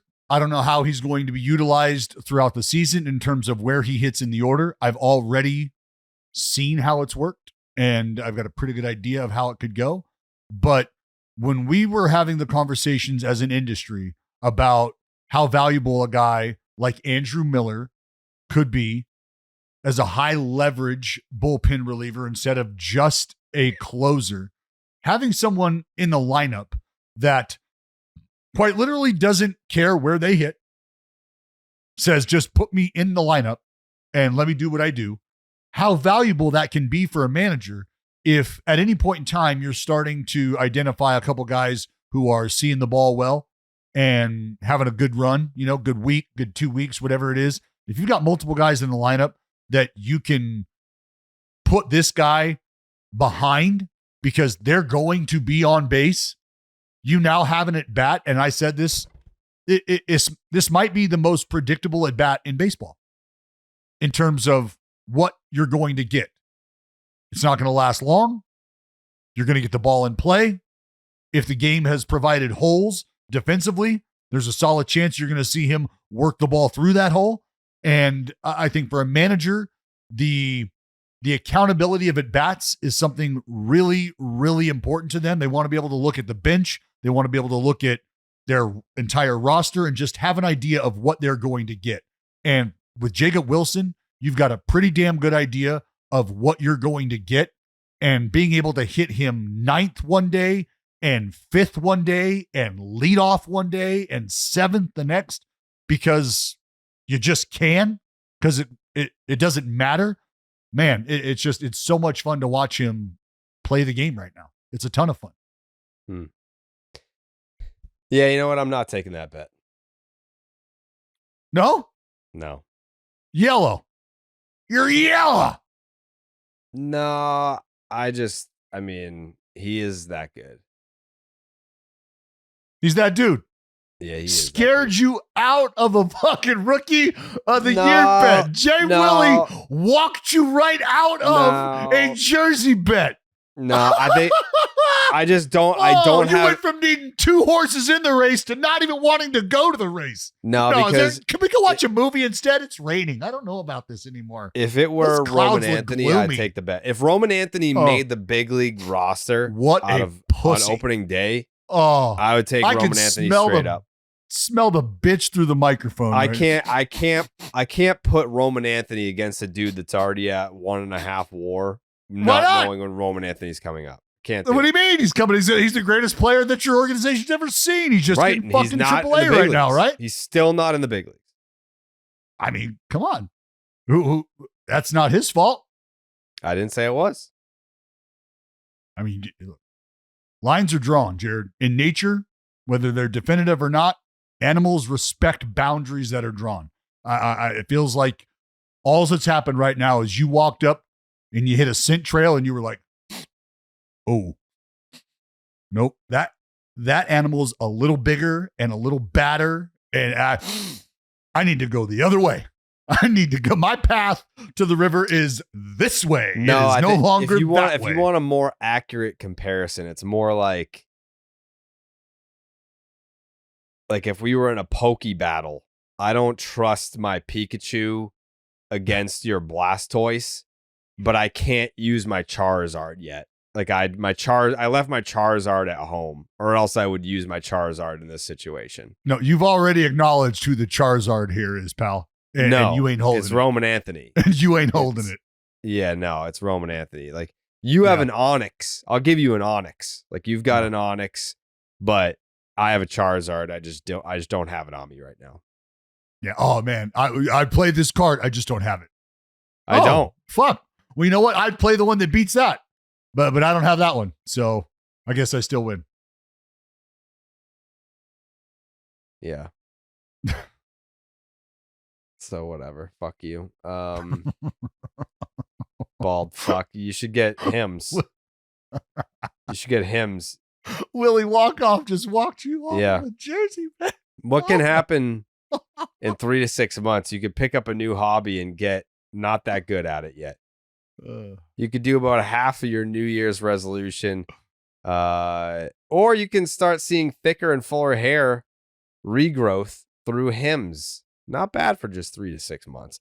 Hims provides you with convenient access to a range of hair loss treatments that work all from the comfort of your couch. Hims makes treating hair loss simple with doctor-trusted options and clinically proven ingredients like finasteride and minoxidil that can regrow hair in as little as 3 to 6 months. Choose from personalized, chewable oral spray and serum treatments to find what works, what's best for you. The process is simple and 100% online, so there are no uncomfortable doctor visits. Answer a few questions, and a medical provider will determine if treatment is right for you. If prescribed, your treatment is sent directly to you for free. No insurance is needed, and one low price covers everything from treatments to ongoing care. Hims has hundreds of thousands of trusted subscribers, and they can help you get your confidence back too with visibly thicker and fuller hair. Start your free online visit today at hims.com/BID. That is hims.com/BID for your personalized hair loss treatment options. hims.com/BID.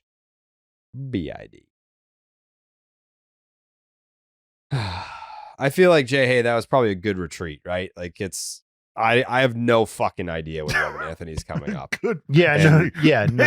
I'm not putting Campbell up against J-Willy right now. It's not a fair fight. It's not a fair fight. And I don't have my Charizard. That's cute.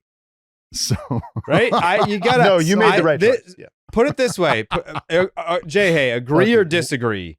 2018 Jared would have taken the bet out of peer pressure. 2018 Jared would have not been able to control himself and would have been like, you know what, fuck it, let's go. Like, trying to prove something. Yeah. 2025 Jared is smart. Too smart. I don't know about too smart. I don't think don't cap yourself yet. But I think you made a good retreat with Roman Anthony's arrival delayed. Soft. And Campbell, well behind J-Willy right now in the race. I think that was the prudent thing to do. Dallas's tactics just don't fucking work anymore. You're calling him washed. I'm saying he's kind of rinsed.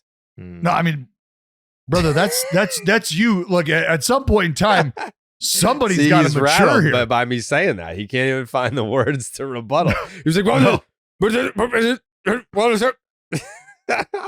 No, I feel great about the position. Feel great about the stance. Yeah, I mean, I would feel good too if I didn't have my number one competitor wasn't in the race. Then I'm sure that's how all the golfers felt when Tiger Woods wasn't playing in the Masters. They were like, "Oh, cool, we have a shot." Yeah, it's so unfortunate to hear you beat the drum. I mean, you drafted Roman Anthony. Yeah. In one of the drafts that we did, he's not even available, right? Like he's not even in the big leagues, and you drafted him redoing a redraft, and he's not even in the big leagues. So how are you not able to support Rookie of the Year? I believe I went Kumar Rocker, who that's not going to hold up. How come you can't run with that guy? Kumar Rocker? No. The guy that you drafted in the redraft, even though he's not even in the big leagues. How can you not run with that guy? I mean, we were joking about a guy not in the minors or in the minors getting votes for Rookie of the Year. Roman Anthony has a better case for Rookie of the Year than Kumar Rocker right now. Yes. No. Where did Kumar Rocker come into this conversation? Because that was my Rookie of the Year pick in the preseason. Oh. Yeah, he's been damaging. Chuckles. Did you pick Jacob Wilson before the season started? I'll give you. No, you didn't. No, he was a name that I mentioned. Yes, absolutely. Oh, you mentioned it, but did you pick him? Yeah, I believe so. I don't think you did. I believe I did. Yeah, I don't think you did. We're gonna do some independent research because I don't think. I can tell you that I did not select him. Right, but who did you pick? I don't remember, to be totally honest. Probably someone that's not going to win the award, I would imagine, because yeah, probably. Yeah. Yes, confirmed. Do you think there are any other national baseball shows that are highly debating the Rookie of the Year in mid-May? The American League Rookie of the Year. No. I mean, the AL MVP's already spoken for. Yeah, but it is. Yeah, the AL Rookie of the Year is also, I believe, already spoken for. It's getting there. Until if Roman Anthony shows up at Fenway this weekend, then all right. What, is he taking a tour? Because he ain't fucking playing. Happy birthday, Roman Anthony. It was 21st birthday, I believe, yesterday or the day before. Oh. Yeah. What a great birthday present that would have been. To get called up. Yeah. Thankfully, that independent research was done by me. Oh, okay. Yeah. What's the pick? I just went ahead and did it. Jackson Jobe. Yeah. Oh.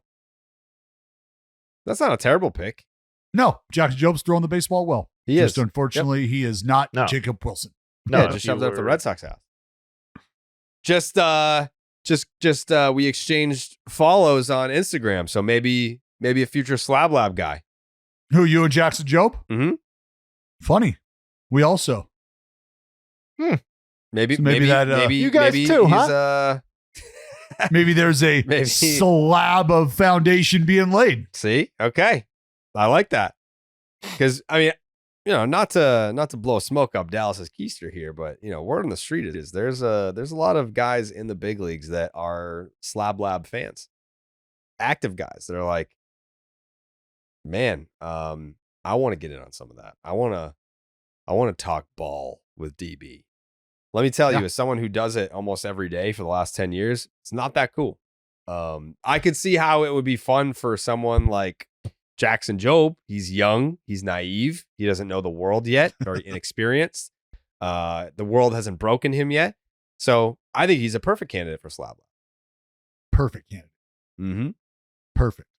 Yeah, stay tuned. I mean, you should, Jared, and I know this is why it's important, is you like to learn. You should be watching the Jack Leiter interview.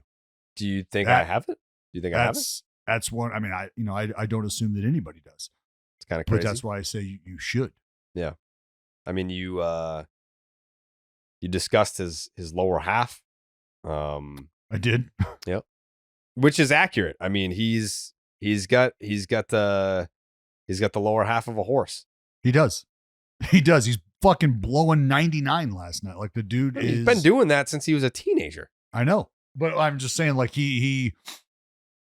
everything that we were talking about in the interview, you can see you can see it start to shine through. You can start to see the areas of focus that he touched on. And I just love the fact that he is as much of a tinkerer as I assumed he was, but just a guy in the constant pursuit of getting better.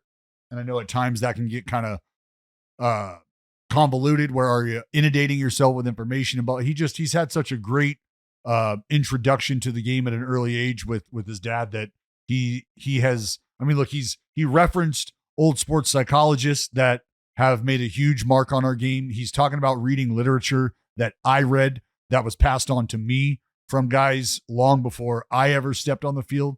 And so like those foundational pillars that he has built his game around are as strong and sturdy as ever. So it's just, he's been a guy that I will look forward to watching. Same. All right. There's a couple different interesting, I guess, news and notes that we can hit on briefly before we get out of here. I'll let Jayhay decide where we go next. The Braves have been on the quest to get back to 500 for quite some time.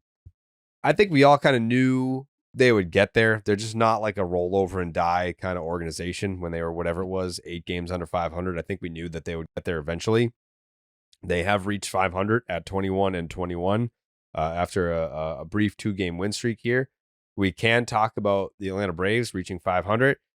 We could talk about 45-year-old Rich Hill, who is signing a minor league contract with the Kansas City Royals, or Dallas alluded to it earlier, Roki Sasaki to the injured list. And I think that there's a lot more to that than just injury. I think it's more like, let's figure out what's wrong before we send you back out there. Which direction would you like to go, Justin Haven? I mean, I feel like we have to at least mention Sasaki, but I just because of all the hype going into this season, but I am uniquely interested in Dallas's, if it has to be quick opinion, that's fine.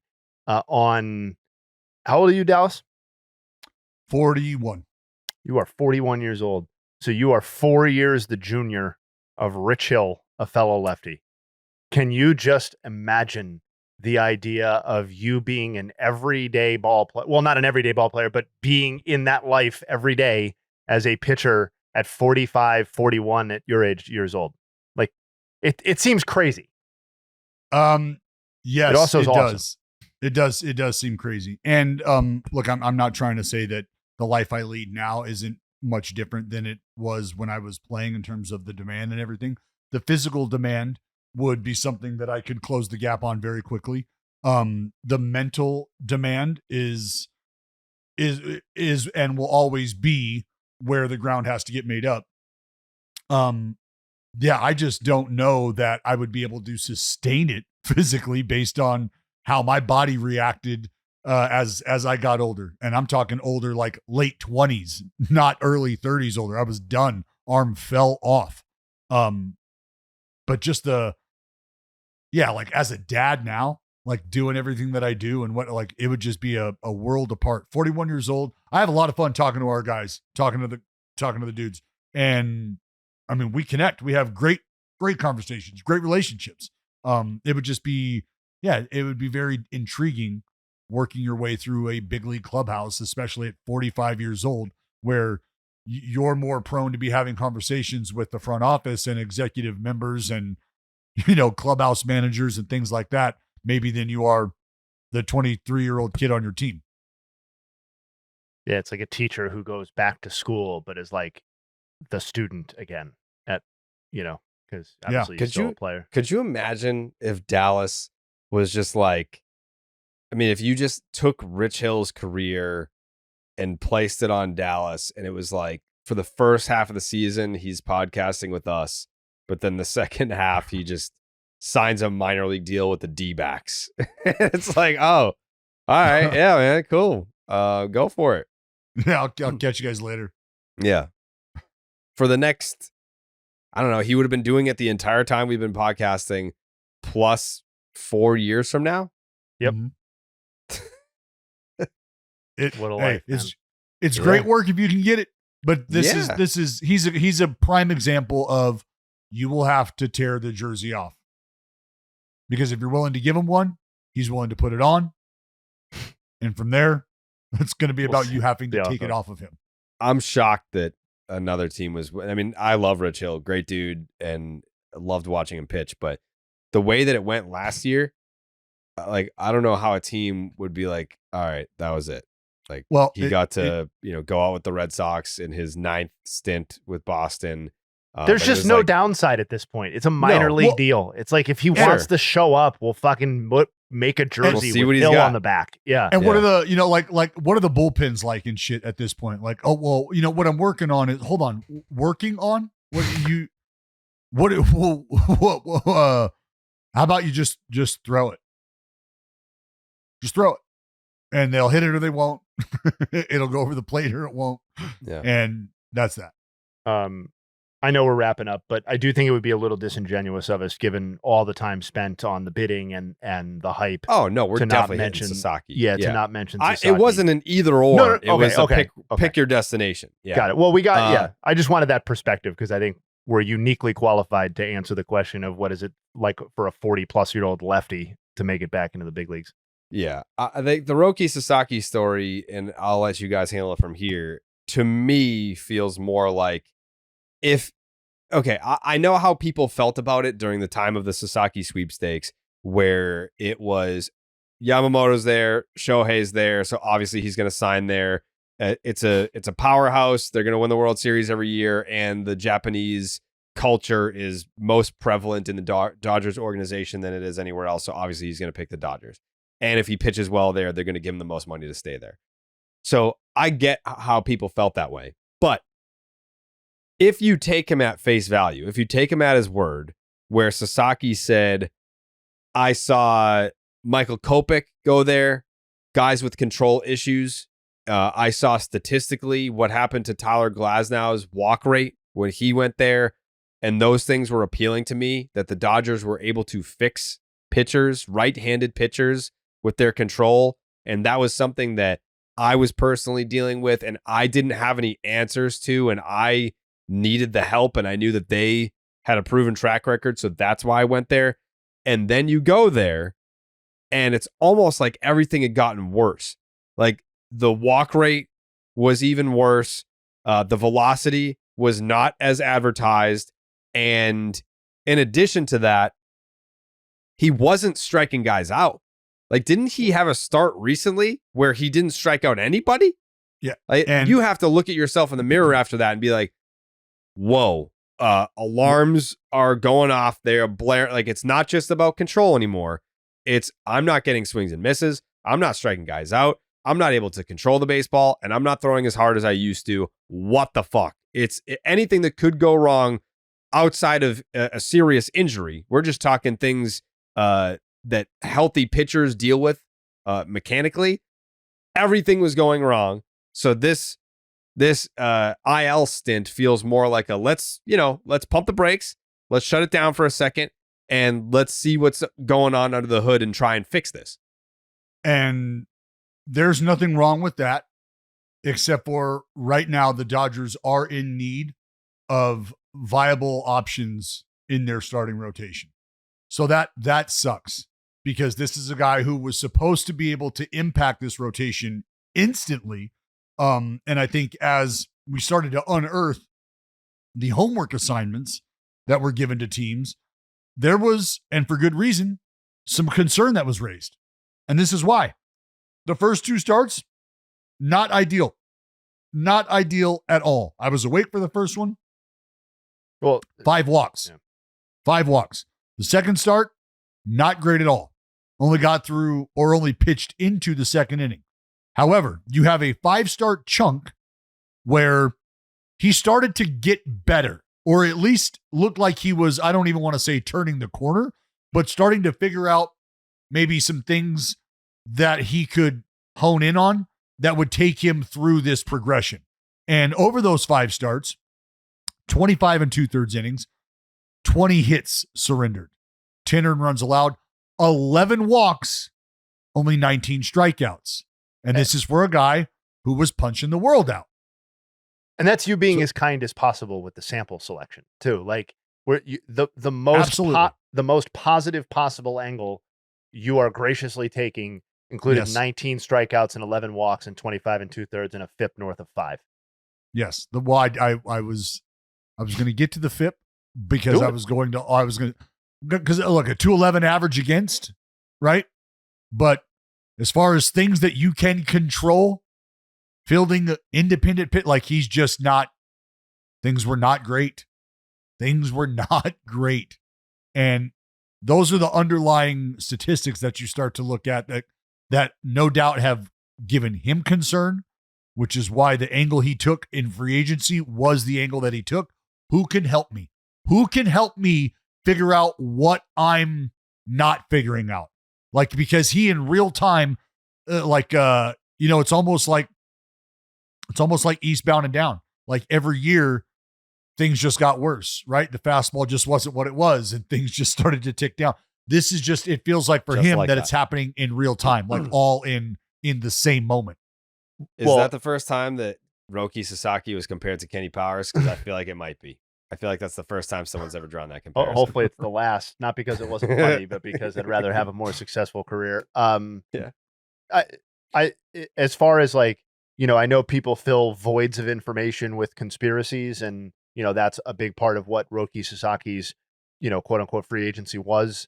But I think what we've seen since only lends credence to the idea that he was searching for real answers and the best possible place to get those answers. And I think obviously we couldn't have known, but I think the level of internal urgency on his end was probably a lot higher than all of us anticipated, because if we're putting a percentile grade on what we've seen visually or in the numbers from Roki Sasaki, this is like a bottom 10% outcome through the first 8 starts of his career. But this is really bad because you guys have hit on all of it, and I'm not going to spend 5 more minutes doing numbers, but like second highest walk rate in baseball with a bottom 20 strikeout rate, you combine that and it's the second worst strikeout minus walk ratio in all of baseball.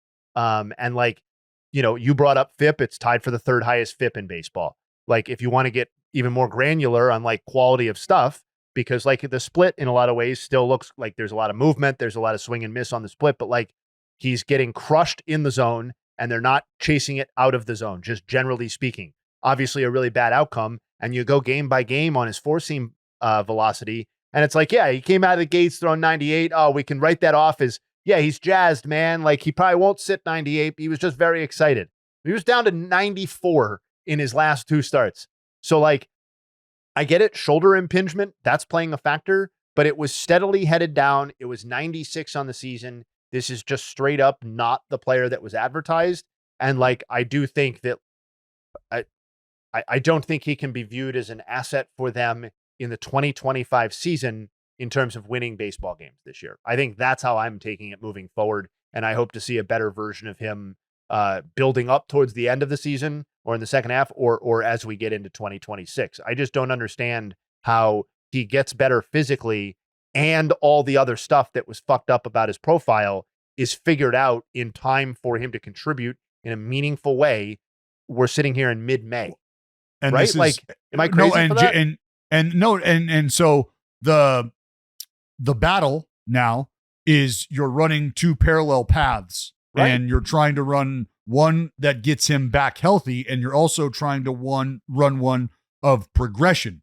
But those impact each other. As I get stronger, my ability to do things changes, and my ability to do things at a sustainable level may change. But if I'm not getting stronger and we're trying to make certain changes that I can't physically execute, then there will not be progression. I'm essentially going to be changing who I am. And now you start to get into the idea of patternization, how long it's going to take to essentially wipe the hard drive and upload new data, which means, is there a biomechanic issue that we're addressing here? How long is it going to take to pattern that to a level of comfort where I can repeat, and this is kind of the stuff that we start talking about in Slab Lab, where in the middle of the season, probably the worst possible time to have to go under the hood and make this type of assessment, because you're now talking about being okay with the results not being great, or you're okay with the results sucking because we're going through a trial and error phase right now, trying to get, you're going, it's fucking July here. We got the Padres up our ass. We can't afford to just be feeling our way through a trial and error phase. I need fucking outs right now. I need outs. And that's where the Dodgers are going to start to feel the heat. It's just unbelievable how many you said parallel paths. It's just crazy to think about from an asset and personnel and human being management standpoint, how many parallel paths that team is operating on from a returning pitcher or returning Shohei Ohtani as pitcher standpoint. Like, think of how many things they're juggling with Roki Sasaki now and Shohei Ohtani. And we kind of breeze past it, but Blake Snell isn't getting better. And I know that I've been kind of flippant about the Dodgers injury woes being like, well, we'll just see you in September and show me who's healthy then. But if these things are stuff that really does wipe out seasons, and I think that's what's going to happen with Sasaki here in terms of real meaningful contributions. And I'm not a doctor, but it seems like Blake Snell is only further away from returning than he was when he hit the IL. All-star break now. Yeah, right. So, and that's probably best case scenario. That assumes nothing else goes wrong. There's no more significant injury that they uncover. And then the Glasnow stuff as well. I know everybody knows that they're missing lots of star players, but at some point you do reach critical mass. And I do think it's subjectively interesting what that staff must go through on a day-to-day basis, trying to make sure that the best thing for these players and the best things for the teams and the timelines, and not to mention Kershaw, who we've talked about, and who will be making his debut on Saturday. It's just kind of fascinating with all, and given all the players' statures and their star power. I hope he gets back to what he was. Because even before Yamamoto, that's the guy I was talking about was Sasaki. Just based on the build, based on the stuff. When Yamamoto craze was happening, I was like, I'm looking at that guy. That's the guy that I want. And obviously the Dodgers get both. But I think what's also important to note, and maybe it's not the best thing to note because it kind of dehumanizes the player, but from a business standpoint, from a fan standpoint, cheap. It should be noted that they didn't give him $300 million. If worst case scenario, Sasaki is unfixable and it doesn't work out, it's no harm, no foul for the Dodgers. I hope it does work out though. We'll see. Anything else? Kershaw's making his debut on Saturday against the Halos. Ronnie, I saw hit the home run yesterday. I don't think that there was a broadcast of the game, but there was a Braves reporter who had video of it. Looked like a vintage classic Ronnie swing. It was kind of, the video was more of the swing than it was of the ball going over the fence, but looked like a nice, healthy Ronnie swing. Anything on that? Or those? No, I mean, just I think worth noting given their stature in the game. And I'll be tuning in for Kershaw's starts or his start on Saturday at least, because not to be sentimental, but you genuinely don't know how many of those you're getting, and any one of them could be the last. Like, when will we see Max Scherzer again? I don't know. Yep. Did I already see his last start? Did I not know it was his last start? Like, probably not. He'll probably be back, but like you don't know. So yeah, I'll tune in for those. Okay. Dallas, do you have any final thoughts here today?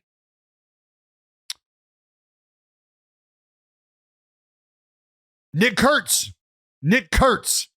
First big league homer, little backside boogie for the big lefty. Finally put one in the homer column. Congratulations to Big Bopper, my first baseman, Nick Kurtz. First big league homer against the Doyers. Congrats. Big league. Jayhay, do you got any nugs to take us home? I do. Yep, Javier, I alluded to this earlier, but Javier Báez, 2.0 wins above replacement in 34 games this year. He had 2.1 in 360 games for the previous 3 seasons of his Tigers career. Kenley Jansen, last 2 seasons. Last year, he allowed 4 homers in 218 batters faced. He has allowed 4 homers in 48 batters faced this year. A guy we have not talked much about, although I think Dallas maybe has been on the scent of Chris Bubich. Yeah. I think you had him for a pick'em at some point. But this is the 3rd straight season now that the Royals have had a starting pitcher post a sub-2 ERA through their first 9 starts of the season, at least with the Royals. 2023 Cole Reagans, 24 Seth Lugo, and 25 Bubich. Prior to this run, it had not happened since Greinke in 2009. Andrew Abbott, I believe another veteran of one of your pick'ems, has the largest year-over-year increase in strikeout rate in all of Major League Baseball. He's gone from 19.5% last year to 31.7% this year. Again, the largest in all of baseball. To go back to Báez, first Tigers player with 2 or more homers and 6 or more RBI out of the 9 spot in the batting order since Werner Joseph, a.k.a. Babe Bearer, did so on July 19th, 1955. The real Babe, some people are calling him. A lot of people do call him that. Alex Bregman, date of his 10th home run. Last year, it was July 5th.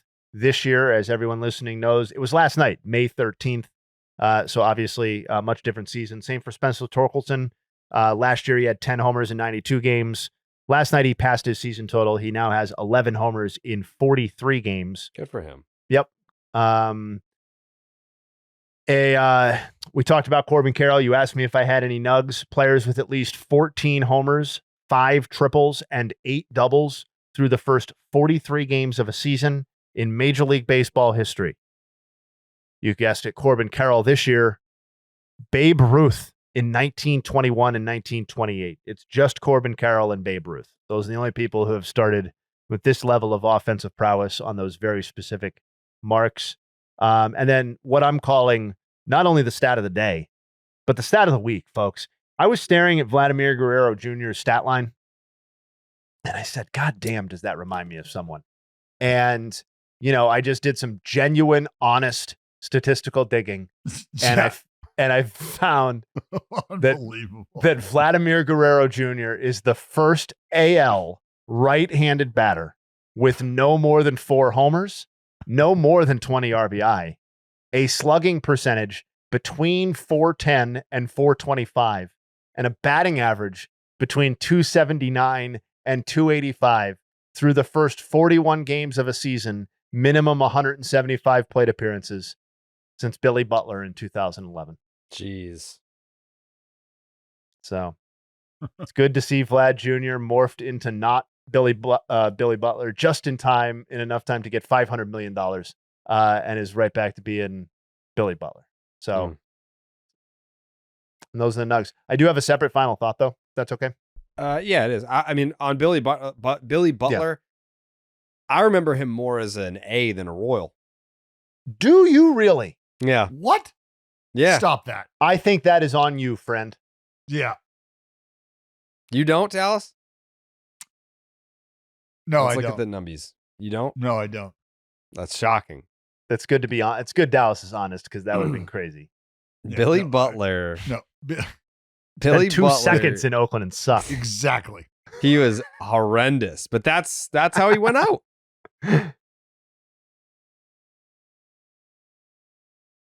I mean, he technically went out with the Yanks, didn't he? Yeah, he played 12 Yeah, he games. didn't play- with the He's Yankees fucking in awesome with the Yankees. Yeah. He's fucking awesome. Uh, Yeah, he played in 12 games, hit 345 with an 892 OPS, and then he was done. my final thought. Please. Grandson of the Wind, Yes. Jung-Hoo Lee. Yes. Just wanted to call it out. Hit his first home, very specific, but hit his first homer at Oracle last night at home. And it just coincidentally happened to be on Korean Heritage Night, which cool. is kind of cool. I'm obviously not Korean, but my spouse is, and my children are half Korean. So I think it's cool that it happened, and I think it's worth calling out when something cool like that happens. So I'm sure Yeah, there were it's a sweet. few extra Korean people or Korean Americans in the building for the night. So, bet they went home happy. I don't would. know why. I don't know why I don't have a Jung-Hoo Lee jersey, but I want one, and I need one. You know what? I That'll be the can one that get- you can buy me for the bet. Yeah. All right. I'll get you that one. And I want. This is going to be my final thought. I think it's time. I think we've hit the deadline on. We have to pick these jerseys for this to settle this debate or this bet. I'll get you a Lee jersey. Jayhay, what jersey should I get? Oh, wow. Like, What, A anything? broad Is- thought. Is this for rookie? Is this for the rookie of the year? No, you already owe me one from last year, you fucking idiot. We had this We can't discussion do on this. Monday. We can't do this again. We're not Um, doing this again. I mean, haven't lost it at all. This is not a particularly creative answer, but unless you already have, do you have a Tatis? I don't. I then- have a then you need- Padres. No, then you need to get a Tatis because you've announced him as your favorite player, at least your favorite Red Sox player right now. He is in the prime of his career, but also with a runway long enough for you to really savor that jersey for like a half decade as a star Yeah. player. I think you just need to go ahead and do that.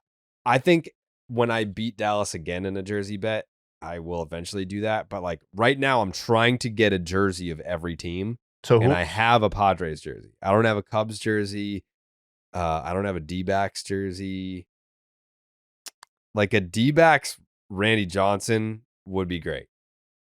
it is. It almost feels like a little Too cliche on the though. nose. Yeah, Yeah. like, oh yeah, you got the Randy Johnson D-backs jersey. Like, yeah, who Yeah. the fuck else are you gonna get? Right. Like if you had any guts, you'd get a Byung-Hyun Kim. Well, Yeah, I get a fucking Reggie hate Sanders. him. Get a Reggie Um, Sanders. Not Reggie Sanders. Yep, do that. What was the other team? The Cubs. I mean, that's obviously there's fertile ground there for a jersey. What But about a do big I- Z? What about a big Z? Carlos Zambrano Cubs jersey would be pretty cool, for being honest. Yeah, nobody talks And- about him anymore, so it's like one of those where people would walk in and be like, "Oh And- yeah, well, fuck yeah, Zambrano!" and it would right? Like, I love commemorate- that dude. Well, It would commemorate our storied battle, the historic battle between yeah, spring Big Z training. and DB in spring training. I do want a Dontrell Willis Marlins jersey. Train. And I believe the last time I said that, you're like, oh, I can get one of those. Yeah, That you was did cool. see. I think he said he would call Train right after we got off the.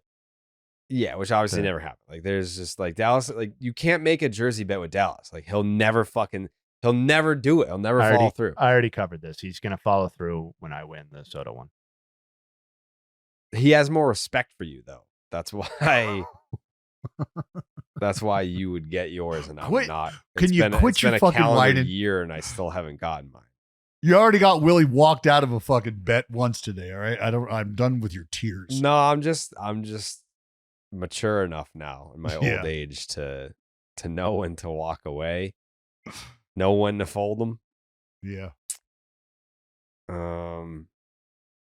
Yeah, I mean, I would love a Dontrell Willis Marlins jersey. All right, there it is. D-Train fish, done. If you're ever going to fucking fall through, I don't know. Yeah, done. Okay. We'll see. All right. We'll revisit tomorrow. Yeah.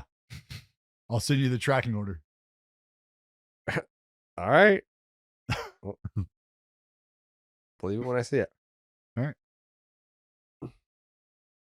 On a scale of 1 to 10, what are the yeah. odds that Dallas? No, I'm just pretending it's a Family Feud. Family Feud. Yeah.